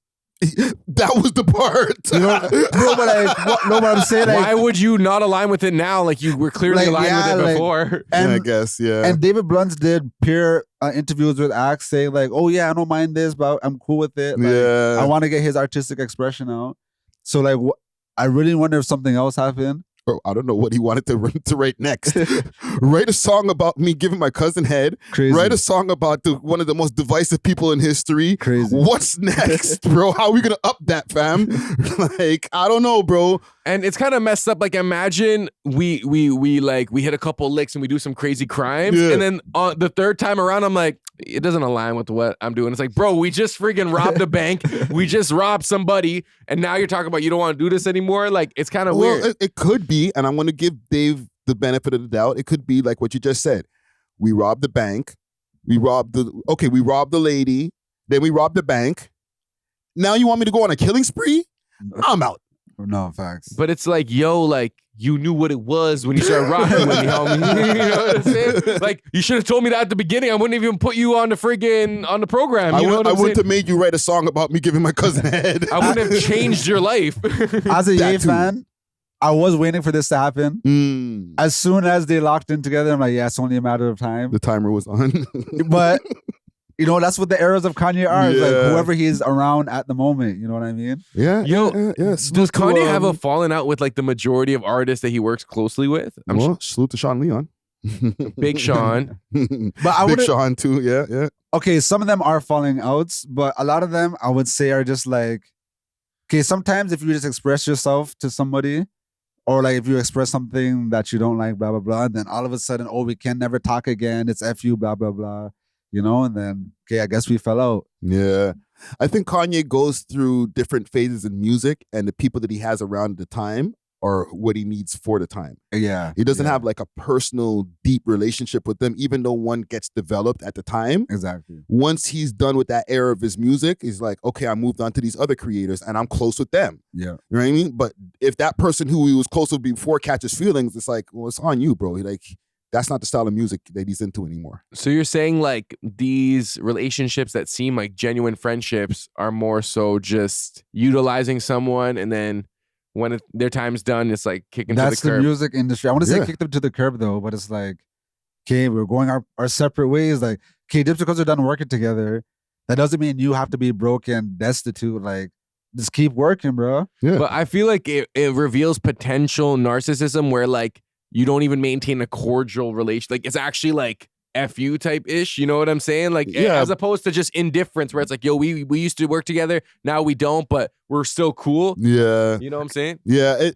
I was going to say it is the music business, but the whole F you factor, like, you don't have to tell me fuck me because you don't work with me no more. You know what I'm Yeah. saying? Like, a lot of people don't work with each other and then they're still like cool, but they're just not in proximity to one another. To give EA the benefit of the doubt, I would think that the FU would come from the artists who were benefiting heavily from the situation, and then now that they're not around you anymore, oh, he left me, he abandoned me, da da da. But that hasn't happened. It might have happened 1 or 2 times, but a lot of the times, like, look what he did on Drink Champs. He went nuclear, dissed all these people that he thought or they thought was cool with him, and he dissed everybody. But look at the reason why he dissed them. It's like, okay, Big Sean, John Legend, I put you guys on. You guys will not have any career without me. I'm trying to do my political thing and you guys are denouncing me publicly. Like, okay, imagine if, you know, obviously we love Dusty and stuff. I'm not saying you put Dusty on or anything. But okay, imagine if Dusty just like left the show and then he just started like, oh yeah, I don't think, and just started speaking down on you type thing. You know what I mean? Like, imagine you try to run for mayor and it's like, oh nah, Friday wouldn't be a good mayor because he's too affiliated with gang and all these next things, you know? I'd be a little upset. Well, isn't that what happened with you and Gutsy? No. Big up GTV. I'm just saying, like, GTV. And That's like, not what happened. look when Kanye called out Jim Jones. Kanye's like, yo, Jim Jones tried to use me to get a deal. I realized he was using me. I still let the deal go through. Yeah. And then the man is still talking bad about me. So yeah, I'm going to bun you out as well. Yeah. A lot of people think Kanye is dumber than he actually is, or he's just crazy. He's not really thinking. But for him to be a billionaire, he's got to be thinking. According to ChatGPT, here are some artists that Kanye has worked with that they've fallen out. Drake, Kid Cudi, Big Sean. It says Jay-Z, but it says they've reconciled somewhat but aren't as tight. No, not anymore. That's not true. Taylor Swift, Rihanna, Billie Eilish, Adidas and Gap, Kris Jenner, and the Kardashians. Yeah, and there's a lot. Pusha T. Rhymefest, Pusha T, John Legend, like John you were Legend, saying. Chance the Rapper. Chance the Rapper. Even though Chance was kind of like being very politically correct on his answers when they asked him about Ye, it's like, I'm not going to stand next to this guy who's doing all this crazy shit. Yeah, I don't think that really fell out, but there is a video of Kanye like yelling at him. Yeah, in the studio, right? Yeah. And then like, what's going on with homie there? Sci-Hi? Sci-Hi the Prince. They're still cool though. I've watched a few interviews recently. Okay. They're still good. Okay. At least he still got some people still around him, man. But salute to Ye and salute to Dave Blunts. Dave Blunts, yo, take care of your health, brother. If you want to stay around, bro, you're going to have to take off at least 100, fam. Go get a surgery or something, bro. At least 100. Maybe at least 200. Yeah. No diss. I want to talk about this Radio RICO.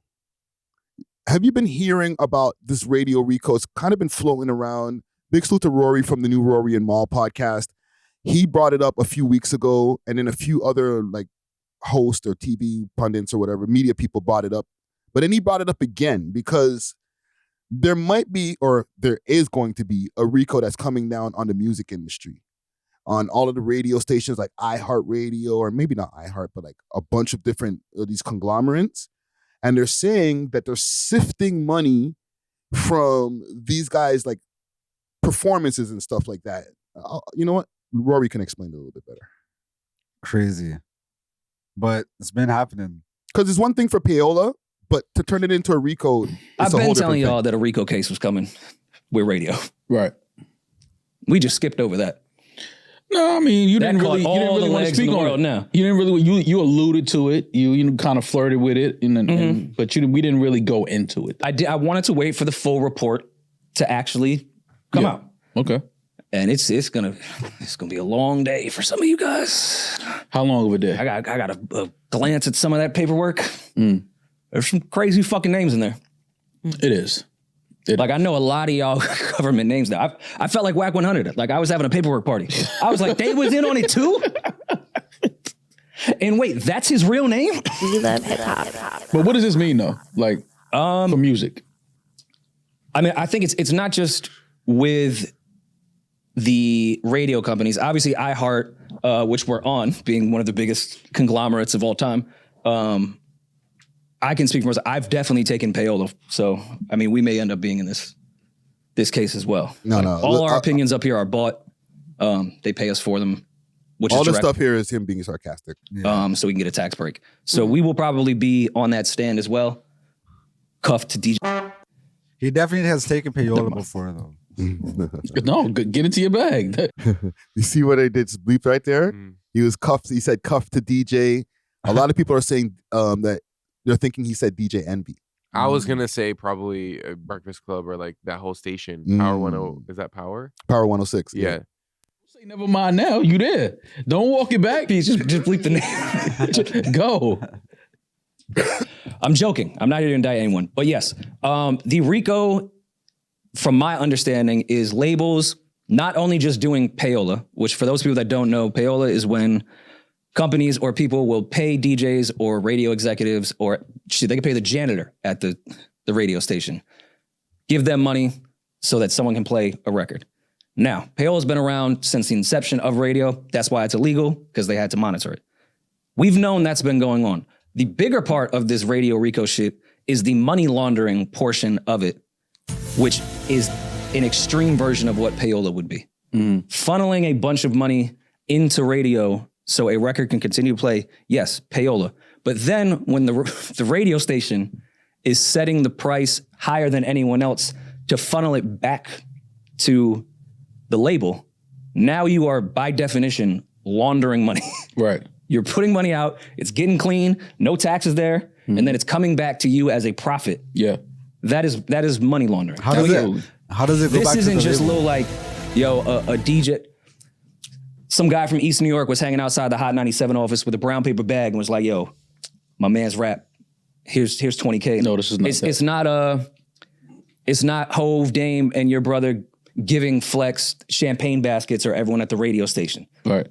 It's not labels paying for DJ crews to go to the Caribbean. So what This is legitimately a RICO money laundering situation between the three major labels and the biggest radio conglomerate in the world, plus MS, plus any other radio station across the country. Right.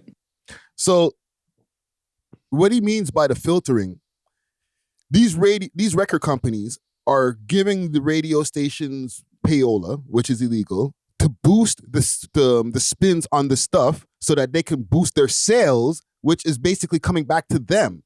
So it's like, I'm giving you money to play the shit, which in turn boosts the sales, which comes back to me. So I'm like cleaning my own money. Okay, so they're giving them an amount of money that's going to render a certain amount of profits. And okay, I so hear for that. example, like a hit song, right?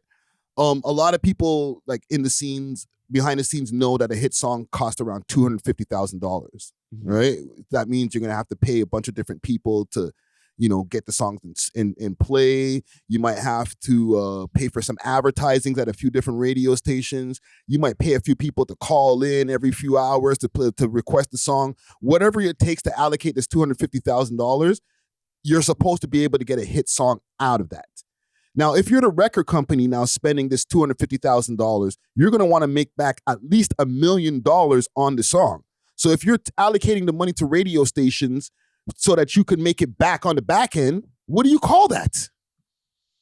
Good business. Rinsing. You're washing your money. But okay, this begs the question. So payola is already known to be illegal. That's what you're saying, right? Yes.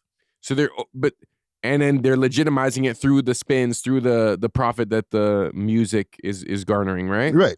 Okay, so where is their illegal money coming from? The record labels. It has to be like some crazy type of crime.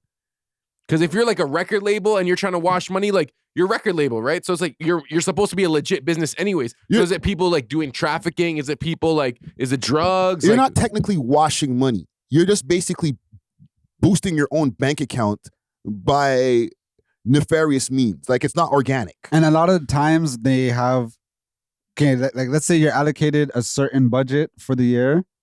Let's say you go under your budget or whatever. You have like an extra 200,000 you could spend or whatever, right? Mm-hmm.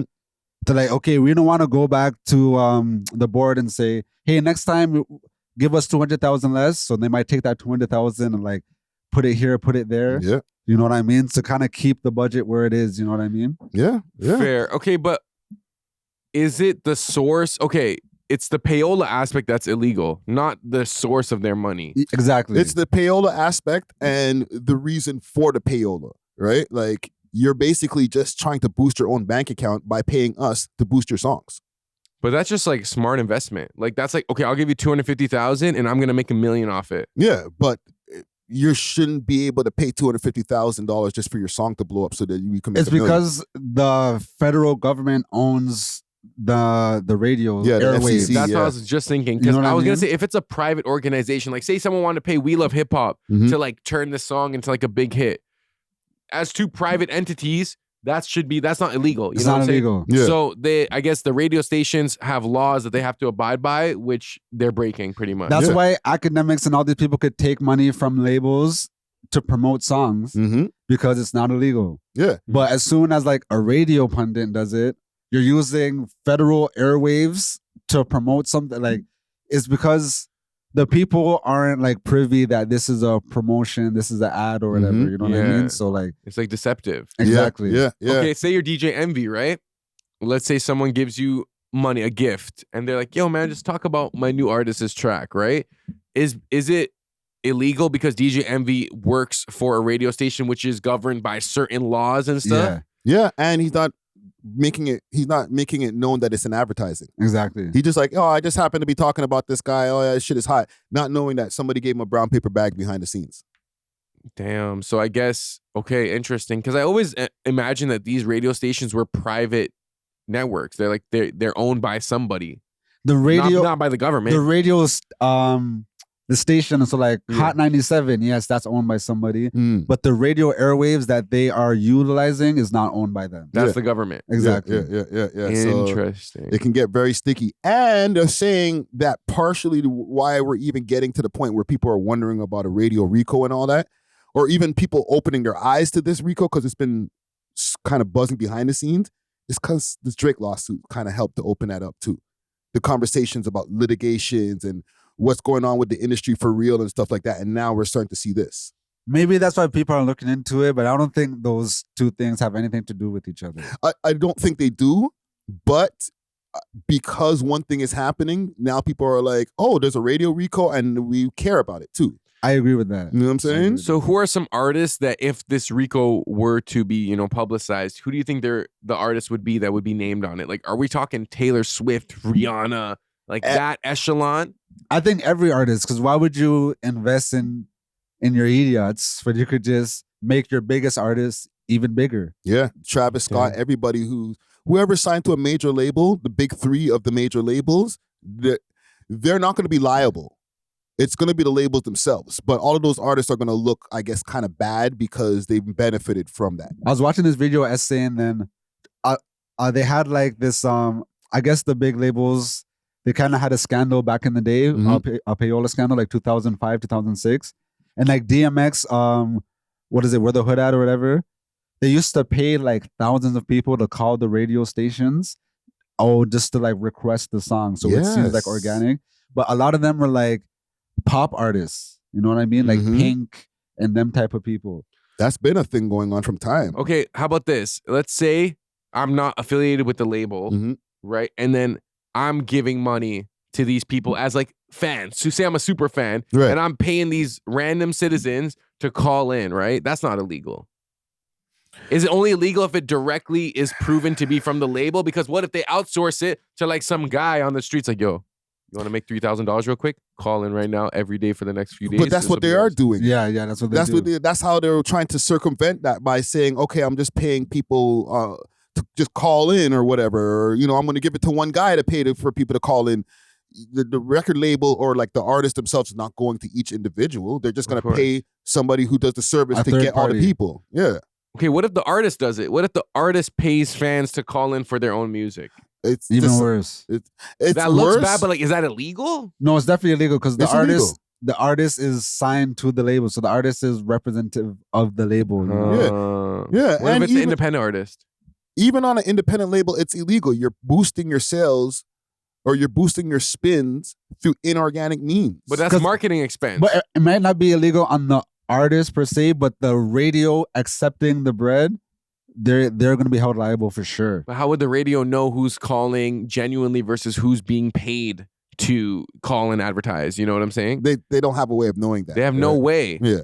But if they start seeing super spikes, then it might be like a red flag. Yeah, it does get interesting, but I guess that's what the RICO comes in for. You know? Like we don't have the capacity to be able to investigate as deeply as maybe some of the FBI or whoever's on this right now, bro. If it's a RICO, then I'm sure that like they have some serious investigators. All they need is one snitch, Yeah. Yeah, like a whistleblower. Because I just imagine that these record labels, like they're so nefarious and like witty that like they'd cover their tracks in a way to like bypass the legal aspects where it's like, well, we didn't pay anyone. This guy, he never worked for us. Yeah. He's a nephew of this guy and he just loves Pink. The last time they did what they did, they just said, oh, the label is not responsible. It was only these employees. So they let the employees go, but they just gave them a mean severance.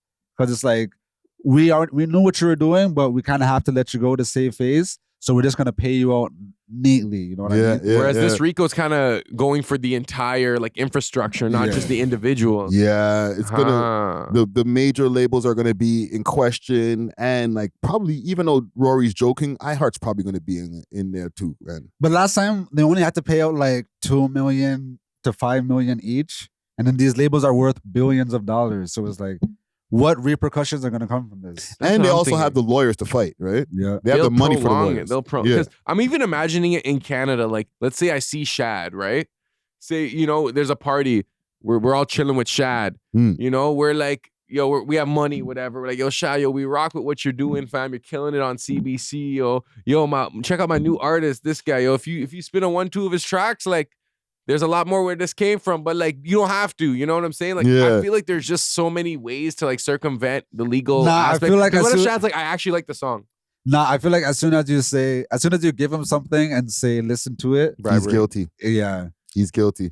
Especially if you're gonna go take it back over to CBC, a government-owned company. Oh my God! What if Shad's like, guys, there's this new record that I just can't get enough of. Yeah, let me go see your bank transfers, bro. Because how organic is even the government side of it? Like, I don't know. Like, how are they supposed to pick what songs to play? Well, a lot of that stuff is programming and who's paying for the most advertising and stuff like that. So payola is happening. It's just in different ways where it's not direct anymore. You know what I'm saying? Like, would they be in a form of like a donation, or would it be in the form of like you said, like under the table brown paper bag type? It could even be like, and I think it's gonna come out in this RICO here, like some of these festivals that they have, like, where the artists are not even getting paid to perform. It's a favor. Oh, okay. It's like, oh, we'll go through this radio. We'll go through you guys for our next festival. Yeah. And it's going to make you guys a lot of money. It gets deep, man. So that is very interesting. To be continued, as they say. You know what I'm saying? Where Drizzy seen the vision. Maybe, man. What if this RICO happens and all the labels are falling? Like, are you going to take back like your views on Drake's lawsuit? I would, but that's not gonna happen. Bro, Drake is not gonna take down the industry, bro. If Michael Jackson gonna take down the industry, if Prince gonna take down the industry, Drake, it's not gonna be Drake, bro. What if it is? What if Drake was he might take it's not gonna be him that takes down the industry, but like he's the one that like sparked the revolution. He's the catalyst. Yeah, the straw that broke the camel's back. Then he got it. we'll leave that for another day. To be continued. But yeah, man, salute to... Actually, there's nobody to salute in this. Salute to Rory. Salute payola. No, I'm joking. Can we get into this Charlie Kirk stuff here?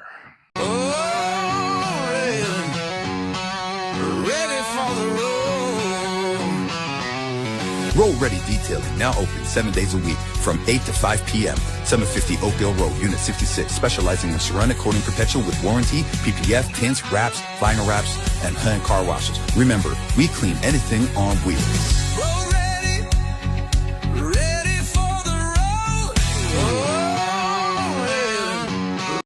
Okay. We can. For the people who have been living under a rock, political commentary, podcaster, a bunch of different kind of things. Charlie Kirk, right-wing activist, Charlie Kirk got shot in the neck. They found what they think is the shooter, right? They arrested him. After 2 failed attempts. Yeah. So a couple of things that I have here as far as this. I want to ask you guys first about the clout chasing aspect, because there's pictures of his wife or videos of his wife, and they're saying that she's a clout chaser. I love you. I love you. I love you. I know. I love you. I love you.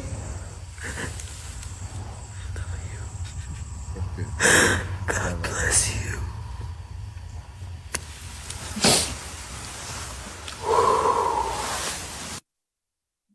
So let's touch on this first. What do y'all think about that, man? Because everybody grieves in their own ways, but that's a little wild, man. I don't know. I feel like that's a wife grieving the loss of, you know, her husband and the father of her kids. All right. My bad. But what I will say is it could be performative to an extent. Maybe she is trying to highlight the severity of it and showcase, like, this is the actual result of, you know, this political violence or whatever. Like, I actually am here over my husband's dead body. Yeah. Maybe she is clout chasing. I don't know, but I never, that's not like the first thing that came to my mind. The first thing was like, yo, she's probably like super like down about it. You know what I'm saying? And like, but imagine like she was chilling before. It's like, are you recording? All right. Yeah, like that would be crazy, you know. But I to me, that's not what it seemed like. But it's what do you think? just weird to me, bro. Yeah, it did seem a little weird, but it also didn't seem out of the norm. You know, I am seeing conspiracies around that, like, oh, what if she was in on it too? Da da da. Like, I want to go that far. Hold on, you said the word conspiracy. Okay, but I have a question. Would it have been weird if she like started wailing and like throwing herself over the body, which is like a common thing that some people do? Or is it just the fact that like the way she did it? No, it's the fact that I'm watching it. How am I watching it like in 4K with somebody's phone like right above her, like getting the best angle? Like, imagine the cameraman like yeah, like perfect shot. What are we seeing here? Like, we're not seeing a BTS. We're seeing a created video for social media. Wasn't that a part of like a bunch of posts where like after that she did a speech? Like it was part of the same post. I don't think it was just that post. That was like a slide. It was part of a slide, but like, I don't know. This is just me personally. I feel uncomfortable being able to watch that like it's content. It's not content. It's a deceased person, bro. But did you feel comfortable seeing the video of him getting shot in the neck? Not at all.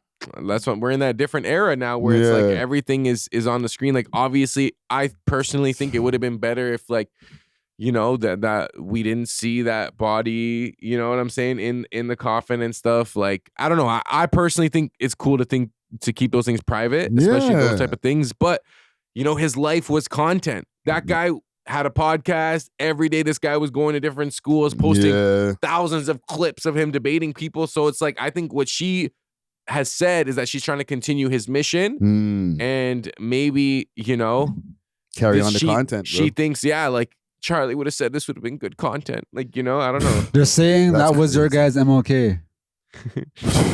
Who's your guys? First of all, crazy. I'm seeing like, he was like Nipsey to. He was Nipsey, MLK, Malcolm X, and Tupac in one. And I'm not drawing parallels. I'm just saying the reverence that he carried. I'm not saying that they stood for the same thing. No, you know what it is? It's the assassination aspect of it. Yeah, and we also have to be careful over here because I heard that the fan bases and also like this internet has been kind of tricky when it comes to talking about this. So if you say something that you're trying to make too much jokes, you might get some death threats at the crib. Yes, and I also want to add that I was very shocked at how like divided people were on this issue because obviously You had people on one side that were like devastated. Yeah. Then you had people in the middle who like don't agree with everything Charlie Kirk says, but agree that you shouldn't be assassinated for freedom of speech, for dialogue. Then you had people on the very other side that were like, he deserved to die. The fact that you're grieving this makes you a part of the problem. I've seen people celebrating, bro. Celebrating, right? And I think, you know, no matter what, for the average person or the majority of people, we understand that like freedom of speech, when you remove that, bro, you go down like a dangerous path. So it's like, whether you agree with him, and by the way, he said some wild ish. I don't agree with everything he said. Like, probably the majority of things he said, I look at him like, what? You know, but he said some things and I'm like, okay, like at least he's engaging in discourse. He's not being disrespectful. You know what I'm saying? I seen some crazy clips of him with the black pilot and like all the clips that are wild shit. All the clips that are going viral are like the bad ones. Yeah. Okay. I'm gonna have to be the one to defend certain clips, but I seen the one with the black pilot, and the context of the clip was he was talking about DEI, and he's saying once you introduce DEI, there are certain people that are gonna look at other people being hired like, are you here based off merit or are you here just because they need niggas? But fam, if you're a pilot, you're a black pilot, you became a pilot, bro. That means you're qualified. Just because you're a black pilot, you're still a pilot. I know, and I'm not saying that he's saying that you're not qualified. He's just saying there are people who are gonna think, oh, he's only here because he's black. No, he's here because he's a pilot. They're only here because they're gay. Oh, they're only here because whatever. You're acting like, but like they're acting like, yo, they just let any man on to drive a plane. Like, they just hired some guy who worked at the convenience store because he was black. No, he is a trained pilot who had to do a certain amount of hours in a plane, and he happens to be black. Yeah, but look, you see even that talking point, how passionate that became of a conversation right there. Yeah. This is what he was doing. And he was opening the floor for discussion. Yeah.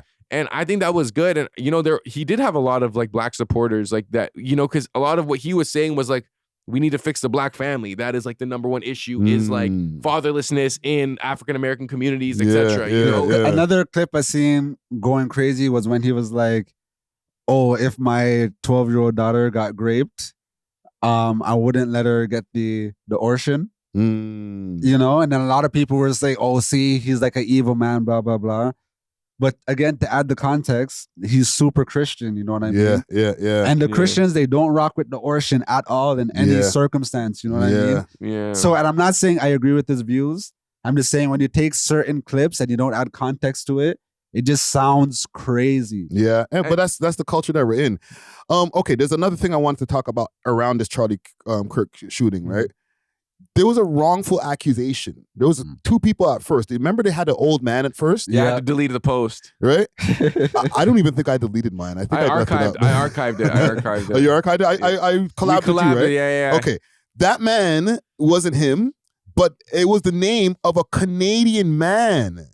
Yeah. Oh, for real. So I'm going to play the video. This guy. In the worst of circumstances, you don't know what the repercussions may be.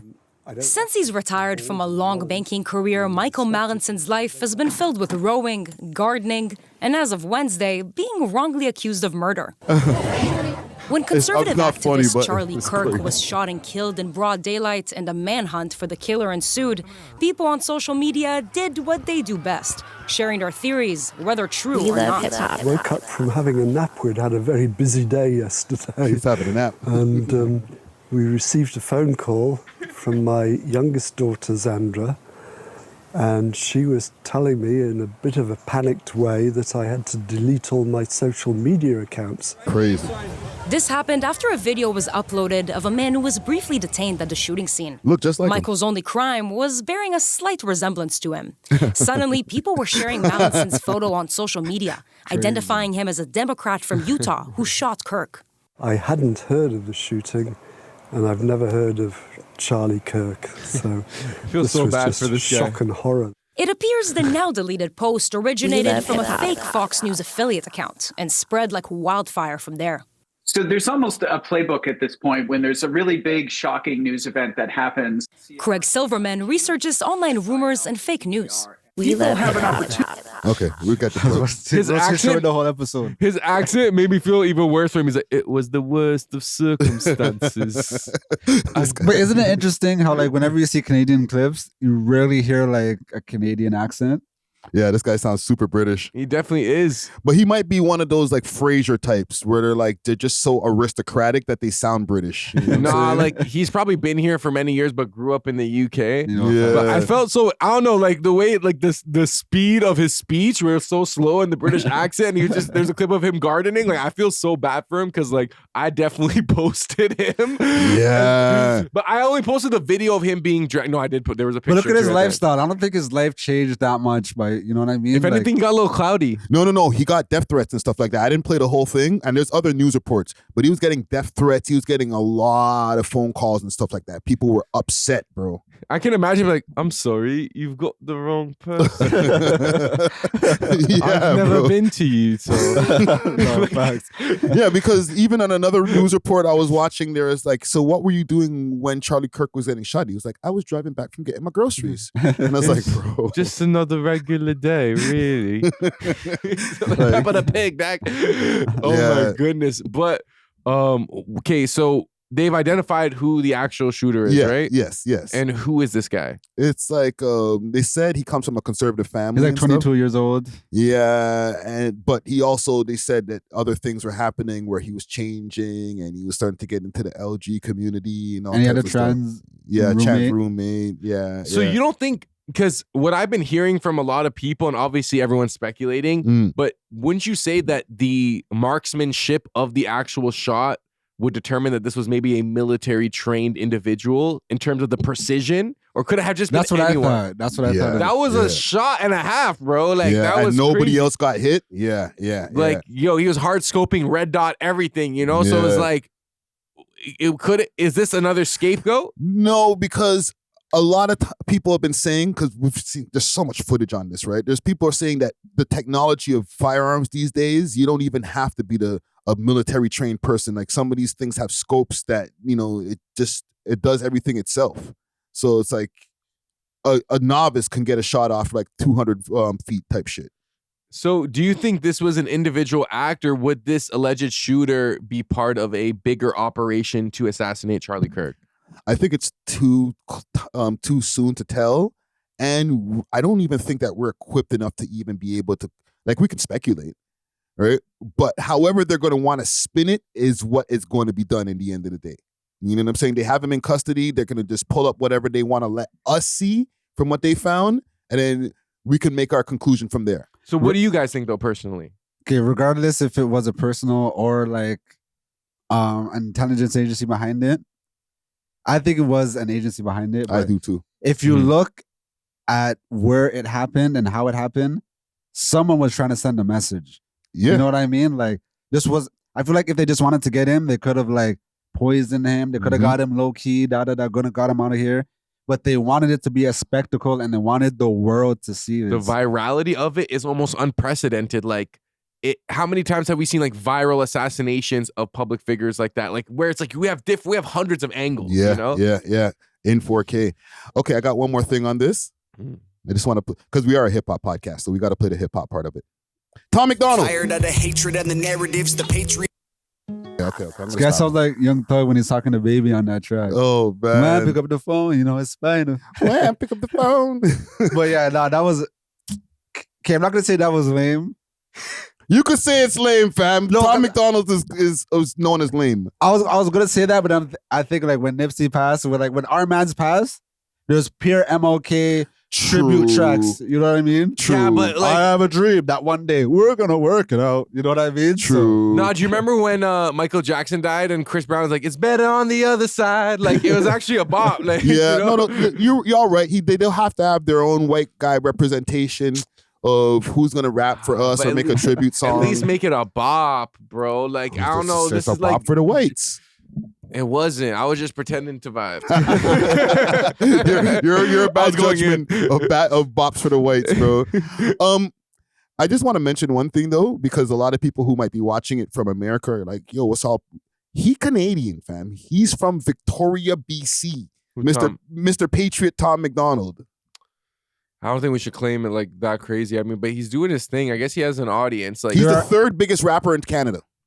There are a lot of Drake, Tory Lanez, Tom MacDonald. You're lying. How many monthly Spotify listeners does this guy have? Prove me wrong. I'm gonna listen. You think he's bigger than Classified? You think he's bigger than friggin' Absolutely.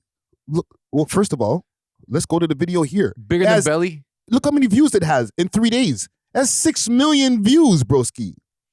Yo, he's not playing. Tom is pissed. Told you it's not lame, broski. Tom MacDonald is the biggest, one of the top. He's one of the big 3 for Canada.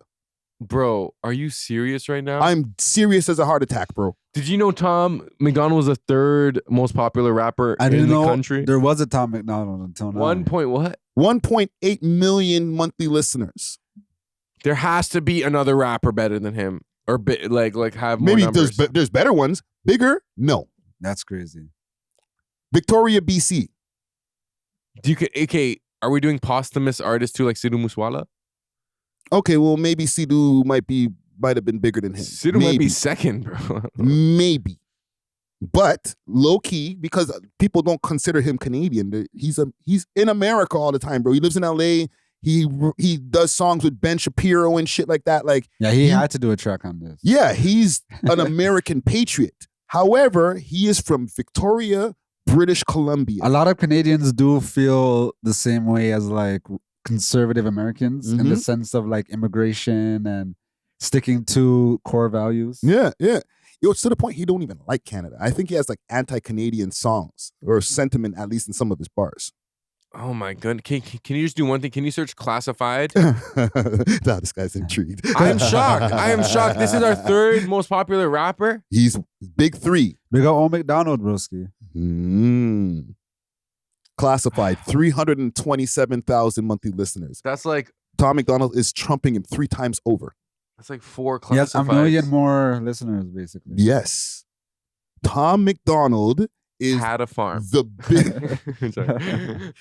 Is the 3rd biggest rapper in Canada. I can say that confidently from the numbers, everything. It's just that people don't know he's from here. Yeah, we got to start making some right-wing conservative rap, dog. I think I found a whole new lane. Watch when my tattoo heals, it's over. And listen, this had nothing to do with this part had nothing to do with Charlie Kirk. I just wanted to put y'all on to that this guy, he drops a video and 6 million people watch it in 3 days, broski. It is also a hot topic like Charlie Kirk. Yes, but if you go to his other videos, you don't make me go to his other videos, bro.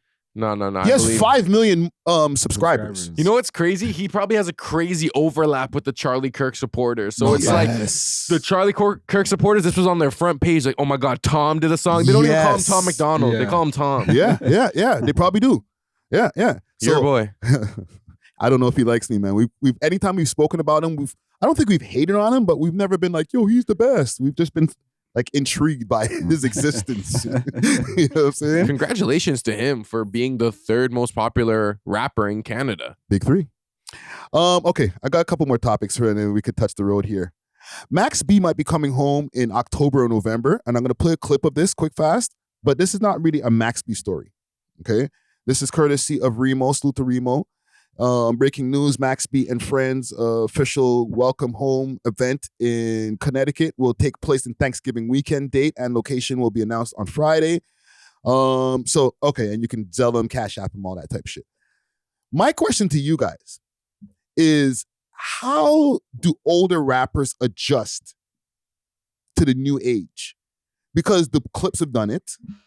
There's few guys who are still in the game, like Drake and those guys are getting to become older, but like Nas is still adjusting and doing his thing. How do what's the best way for old rappers to adjust to the game? In my opinion, I think if you try to be like the youngins, you're gonna look crazy. Mm-hmm. So I think one, catering to who's interested in your art, you know, like tap into your core fans, right? And I think, you know what, if you're consistent in doing that, eventually the younger generation, they're starting to look back at music. I know they're starting to look back at shows. They're starting to discover things that like we've been watching before. Mm-hmm. So like if they start to see your name out here, oh, Max B, it's like, then you might get new fans. Yeah. Maybe you should do like a movie that might have like, you know, a younger demographic appeal. Yeah, and they might not know you as Max B the rapper, but like, oh, you were like the uncle in that movie. And then I found out that you do music too. So I feel like diversifying your visibility, I think is key. Like, and I think a lot of people, like Ice Cube is really good at it. You know what I'm saying? And he's dropping a new album. Yeah. No, that's some good suggestions. What do you think, Natural? I would say those artists had easier, I guess, an easier path to drop because they already cemented their legacy. Yeah. Max B has like a niche cult following, but I don't think the world recognizes him as like the same level as Ice Cube and Nas and even the Clips. Like people were anticipating that Clips to drop, you know what I mean? Yeah. But I think it's only a small core group of like New York niggas anticipating that Max B to Are you waiting for Max B to drop, bro? Me personally, no. Like, I'm gonna check out what he's gonna drop, but it's not like on my mind every day. And I don't think if you weren't a podcaster, I don't would even care. Yeah, I mean, there's too many things to care about right now. You know? Yeah. But that brings me to my question: how would somebody like a Max B make somebody like yourself or like you, Natural, care that he's about to drop? You know what I'm saying? Even though you might not listen to him, like what Zara was saying, don't do like young music, but how the Clips made people care. Ooh, you know what he could do? He could do those like on the mic, like freestyles. That works. I think, you know, just on some virality, like put your face out there as much as possible. Like you have to be annoying. You have to pretty much do what all the new artists are doing, which is like content every day. Yeah. You know, like obviously you can cruise off your legacy, but that's only going to take you so far. That's only going to hit that niche community. If you want to go beyond it, you're going to have to adjust. There is a legacy. A lot of asterisks to what I'm saying. Yeah. Because if Max B were to link up with French and they dropped like a Coke Boys reunion type thing, then I think that could have a little strength. That could have the Clips effect. Yeah. But they would have to do the same podcast run that the Clips did and like really be in front. So I feel like if you were to link up on some Coke Boys thing, then it could work. But if it was just him standing on his own, then he just got to focus on the people that's rocking with him. Yeah. And I think Max B doing podcast runs post jail will be viral. You go on Joe and Jada, go on Joe Budden, go on every single podcast you can. Yeah. Even Joe Rogan if you can. And even like the Cam Capones and different places like that. Like even go get a bag from some of these places. You know what I'm saying? Yeah, and they will. Yeah. Vlad and bro. Maybe even become a regular guest on Vlad. That'd be big. We got to hear about the discussions he had with his lawyer because that court case was crazy. Yeah. His lawyer dropped the ball insane. Yeah. No, you guys are all making good points. Make some content. And then if we start seeing him in the timeline all the time, different microphones, different scenarios, people are going to be like, yo, let me go check out some of Max B's new music. You know what I'm saying? A lot of these older guys, they have a problem creating content. Yeah. A lot of the older heads, especially from my generation and like the generation behind, like in their 40s and stuff, they feel like they're above doing content. Like, oh, you guys want me to like jump around on my phone and all like that? No, we're not asking you to jump around. Just and you can make content for your age group. Like Vibes Cartel, he dropped a couple collabs with White Yardie. Yep, saw that. And it wasn't no like full like little kid thing. They're playing dominoes and shit. Literally, and it was still funny, it was entertaining, and it was still good content, you know? Yeah. And it had nothing to do with music. Yeah.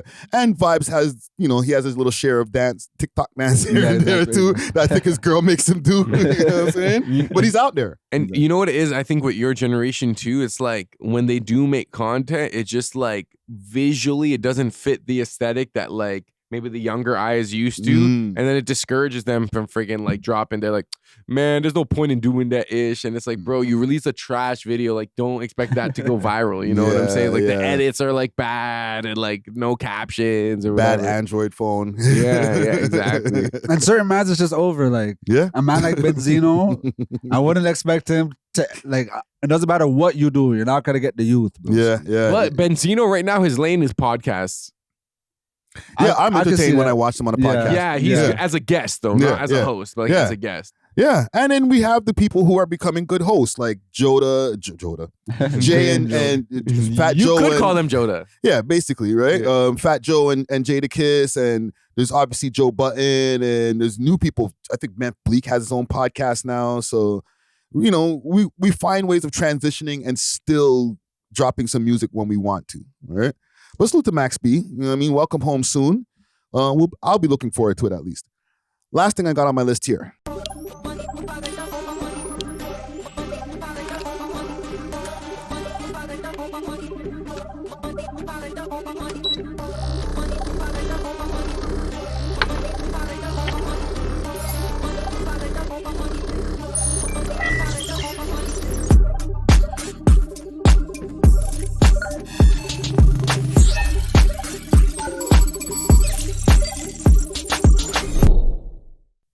So the Canada First rally got ugly. It sure did, boys. And the funny thing is, DJ Czar was actually in attendance.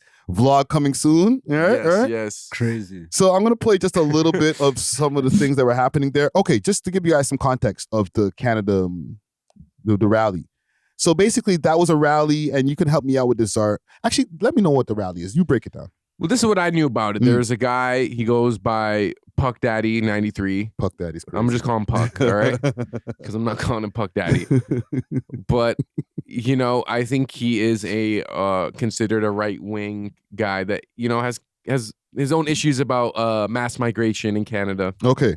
Some people say he's aligned with white supremacist groups. I don't know. Those are just allegations, right? So he hosted this like Canada First Day, Canada Patriot Day, where, you know, you'd meet up at Christie Pitts and you'd protest mass migration and, you know, promote Canadian assimilation and, you know, putting Canada first, right? Because for a lot of people that are considering themselves Canadian, they feel disenfranchised. They feel like, you know, the migrants are getting priority, etc. Right? So that's what I thought I was going to. I thought I was going to go there. There's going to be some Canada, Canada. I'm thinking I'm going to hear the national anthem, right? I go there. There's a couple red tents for the Canada First thing, and I think they have a march. But then I see a bunch of blue tents, and they have like the anti-Canada First, like go home fascists, immigration to all, everyone is legal type crowds. I see. I just have a quick. Is it fair, like, okay, if I organize a protest to say, okay, this is my cause, we're just trying to bring awareness to my cause. If my ops, like my cause's ops pull up to my protest, is that fair? It's not always opposition. It is fair because everyone has the right to protest. So like, let's say like there's like a pro-Palestine protest right here across the street. They could do a pro-Israel one. And like legally, what are you going to say? Like he didn't book the park. You know what I'm saying? Like he didn't. Okay. It was like a private venue. It's a public property, right? Yeah. Okay. So before you continue, that's the context that good context that we need. I'm going to play a news clip here from CTV News. Protesters filled Christie Pitts Park today to make their voices heard.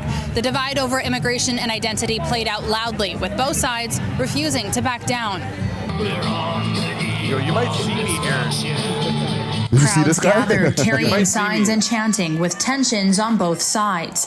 The Canada First rally drew attention, with organizers saying they want to stand up for what they call Canadian values and push back against mass immigration. At the end of the day, when you allow millions of people from other countries around the world, it puts strain on our resources. Rally organizer Joe Anajar says his message is about prioritizing Canadians. I want to make it clear that this country means the world to me. Our history, our culture, our identity, and that's what this movement is about. It's about Canadians first. There's no room for violence. We're allowed to share our views. We're allowed to have different opinions. A counter-protest titled No to Hate, Yes to Immigrants held their own demonstration. They say immigration is and wanted to show solidarity with newcomers. We're here to basically say that racists aren't welcome in our park and in our community, and actually in any community. How is it racist? We don't believe that immigrants are to blame for the economic crisis that a lot of people are experiencing.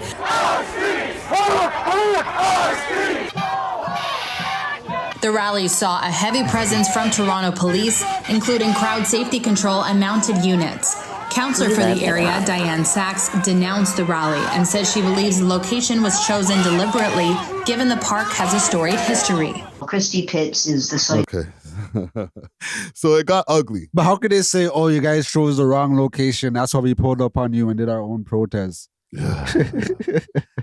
Well, listen, man, these guys are saying, but even just the whole overarching point, they're like, yo, you guys shouldn't be protesting that. But like, I'm kind of conflicted myself, man. I understand like the right to protest, but I also understand where the Canada First people are coming from too, man. So it's kind of like.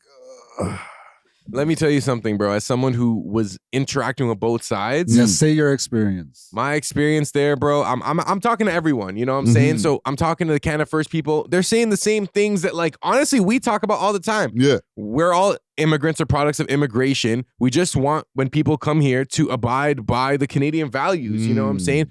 What we're not saying get rid of your culture. But it's like everyone kind of understands. It's like an unspoken thing. We know what Canadian values are. Yeah, respect hold ours. the door, Yeah. please, thank you, whatever. It's small things, but like it goes above that as well, Yeah. 1, 2, whenever I try to speak to the other side, at first, like I approach them, I have a camera, I have a mic, so they're already kind of sketchy. As soon as they determine that like my line of questioning is not just fully agreeing with them, I begin to get insulted. When you say them, you mean like the liberal side? The left, because you know what? They are labeling the other side fascist. I kept hearing that word, fascist, stop the fascist, down with fascism, right?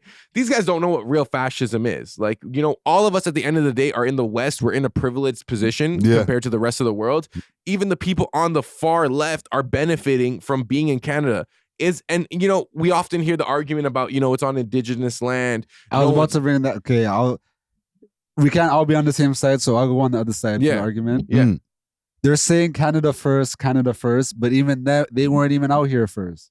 Yeah, it's true. So like, what Canadian values are we trying to get back to, because we could even say, no, that wasn't the beginning. Let's not go back to those values. Let's go back to the original. The original values, and if we are to follow that like line of reasoning, it would be a far more, desolate and violent place if we go back to like just tribal, indigenous warfare, which was happening here. It wasn't like it was all like butterflies and rainbows. Are you saying indigenous people are violent? I think humans are violent, yeah. I think every human group, whatever ethnic group, has had to go through violence. And I'm not saying anything crazy, like I think every group, every human has the propensity for violence. Don't try to get me wrapped up in that. Don't try to get the leader of the debate club out there. But I handle that. That's true. Yes, every group is violent, but some groups are more violent than others. And I cannot deny that, like, the colonial history of Canada is so gruesome that I hear the other side. However, imagine you're telling people that like you're on stolen land while you're on stolen land. Yeah. Okay. You're a white person with blue hair telling me that I'm on Indigenous land. You are also on Indigenous land. So they start saying, I heard a lot of this. Go back to Europe. Go back. And these are white people saying this to white people. The leftists were saying this? Yes. That's crazy. And I never knew like who to page because I'm like, maybe he's native. Like if you're native, like I'll allow it, And at the end of the day, like nation forming is usually not like a peaceful process. Yeah. You know what I'm saying? Any nation, right? Was there a vibe of, because like I feel like some of those people are like, I guess from the left or quote unquote left, were feeling that I guess that group, the Canada First group, were a bunch of supremacists or racists. Yes, and they thought that everyone was. What did you see some of those there? No, well, maybe they're closed-minded, like maybe they're like secretly racist. I don't know. You know what I'm saying? Like, there's always that possibility. But they were saying that those who are on the Canada First side are anti-immigration. That was not the case at all. The majority of people from the Canada First side are products of immigration, oftentimes first generation. Yeah. They are just merely trying to preserve whatever cultural heritage that they believe Canada is supposed to represent. And that leads to a question, what is Canadian identity? Because I was about to say that. It's so recent and most of our identity is built on cultural pluralism of having different people from different things. Yeah, right? yeah. But you grew up in Canada, I grew up in Canada. We all grew up with different diversities, different cultures, whatever. We kind of like, it's almost unspoken where like we understand like the Canadian way. It's kind of almost hard to describe, but it's almost like a demeanor. I don't know. That's what I think. Like, I can't tell you like this makes you Canadian, But I know what the stereotypes are usually like, we're polite, we say sorry. But and diversity was always included in Canadian culture. And those guys are not anti-diversity. I think they just want it to match the growth rate of the economy and, our logistics. Like, it can't just be overwhelmingly just thrown at once. Let me try to think of what they would say to retort you. If the government is literally bringing these people in, then is that not proper migration or immigration or whatever? Like, because you're saying that they're not against immigration. They just want to go through proper channels. Yeah. But if the government is literally paying these people to forward, Yeah. you know what I mean? Then like, is it their fault or is it more so a systematic? It's the government's fault. And I feel like even when we were discussing off camera, the solution or what you've noticed, and maybe you could bring it back up again, like a lot of the fight is not really with each other. It's the government who fucked it up in the first place. It's the elite class of people who are benefiting from cheaper labor. And first of all, there are a lot of illegal migrants, way more illegal migrants than we had in our. So it's not like the government's bringing in the illegal migrants. Are they allowing it? Yes. And there are a lot of people who work for the government who want illegal migrants to be able to have the same kind of access that regular Canadian citizens have. And they want instant citizenship for everyone, right? Now, for a lot of us who are second generation, first generation, we understand that there is a process, a due process that people have to do to become Canadian. Yeah. You know, you got to pass a test. You got to know the Charter of Rights. You got to know a little bit of the history. You know what I'm saying? And that's for any nation. Actually, a lot of countries don't even let you become a citizen, even if you've been living there for 5-10 years. Like, you can't even have 2 citizenships. That is true. I'm thinking of my upbringing, right? Because you're talking about Canadian heritage and stuff. Yeah. Everything culturally was either Jamaican or Caribbean. You know what I mean? For like, you. Yeah, growing up. Like, I was overwhelmed with Jamaican culture. So I feel like, is it crazy for them to be like sticking to their culture as well when they're out here? Not at all. Not at all. And everyone, I think, should preserve their cultural identity, you know, that their original cultural identity. But it's also like you can preserve that without like disregarding trying to be Canadian. If you go to Japan right now, yeah, you could do your thing. Don't cross your legs on a train. It's disrespectful to their etiquette. You know what I'm saying? For example, like that's a small thing, but like it's those cultural nuances that show that you respect where you're at. Whereas if you totally disregard it and say, so you like know, pooping on the beach and them thing there. yeah, like we don't do that here. You know what I'm saying? Or putting bare feet up on the TTC and stuff like that. I saw some videos of that too. Madness. Yes, but I'm not gonna just say that because there are Canadians who were born here who be balling up on TTCs now. You know what I'm saying? Too. Like, and I dare you to tell them not to. You know what I'm saying? I tried, and the man asked me if I wanted to go viral. And I was like, no. Exactly. So, you know, it comes from, I think it all stems from a disregard or disrespect for, you know, the Canadian way of life. And I think when you allow people without like due process to just enter and prosper in Canada, they're not going to respect you as much. So why now, should they? So now mans are like they're going to these like lakes and illegally fishing and illegally catching salmon, right? Canada has like big like laws around fishing and hunting and stuff. You know, they're totally disregarding it, and it's because we're not strict enough. So the other side, the Canada First side, is kind of advocating for just putting your foot down. You know, now the other side, they want like straight up like, just allow everyone in communism, bro. I'm not gonna lie. Like they're very like socialist, communist. Like they want UBI. But you don't think that's the same? Okay, the way how that side is calling the other side fascist, you labeling them all as like communists. You don't think that's the same generalization? It's not because I've spoken to them, and every time, well, not all of them, okay, but the ones I've spoken to have this like we hate the rich mentality. You know, like we're on stolen land, all this like narrative. And maybe I shouldn't name, like, I'm not going to label them communists, so I'll take that back. But a lot of them are. I don't think a lot of the other side, maybe some of them are fascist, like secretly, but like, it's not like they want to cater to one group. They're not anti-immigration. They want controlled immigration. You know what I'm saying? That's it. They don't want it overwhelmingly a lot. You know? Yeah. No, I think that's something that everybody can agree with. It's just, I feel like maybe the optics that some of the left people are seeing, they're like, oh, you guys look like you're a bunch of supremacists that are about to start some shit, or you're dog whistling. You know what I'm saying? Yes. And I do find that the left is far more willing to engage in like insulting or like labeling, like characterization. Like I showed you guys a video when I asked this lady a question. I said, hey, you're putting up these posters. These guys on the other side, they're not anti-immigration. So why are they being characterized as such? And then the guy was like, this guy is not friendly. You look like white trash. Yeah. You know what I'm saying? And I'm like, where do you think I'm from? Like he wouldn't engage, you know, or they. I'm not going to misgender whoever that was. Careful. Yeah. So, you know, and I found that a lot that the moment like I tried to engage with the left, there was this like, well, I'm not even going to talk to you because like your rhetoric is like bad. Yeah. Whereas the right is so willing to engage and debate and like, I don't know. I consider myself like more of like a central kind of thinker, but It was so draining, bro. There was like police with horses. Like there was like yelling. The left has some chance though. The left got the best chance. I'm not going to lie.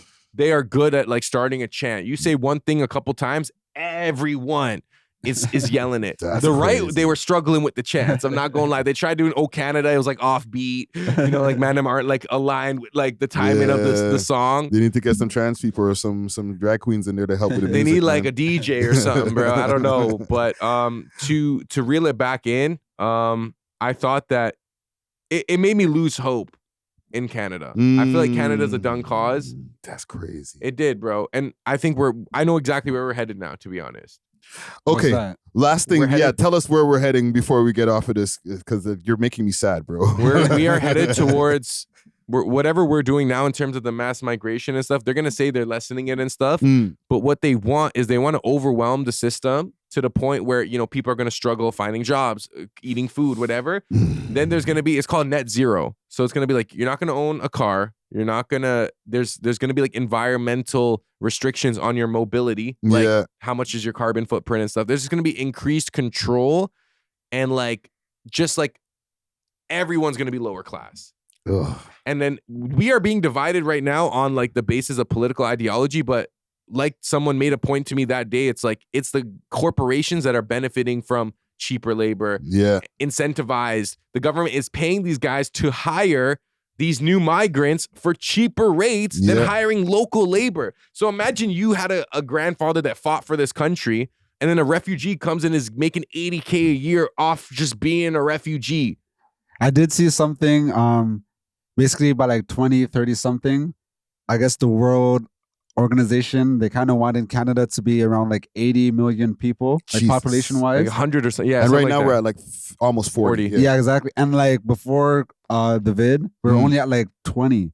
You know what I mean? No, we're at 30. 30. Yeah. But like, yeah, they're bringing in like 2-3 million people a year just so they could get to this quota. You 80 know? million is crazy. I think it's actually 80 or 100 because I heard that number as well. And it's like past the rate of reproduction. So it's like to even get to 100 million, like organically, if we are to just like focus on Canadians, like, bro, you'd have to have like 10 kids each. Yeah, no. So that's why they're bringing in enough people. Yeah, and they're having kids. And it's like, you know what? I think we should stop demonizing like the migrant communities, because I think that their behavior or their tendencies are a result of their own like economic struggles here. When, newcomers used to come to Canada before, there was a little more opportunity. Now it's like, of course they're going to group together and go in their communities because it's like they don't have a strong opportunity for work either. We're all competing for the same jobs.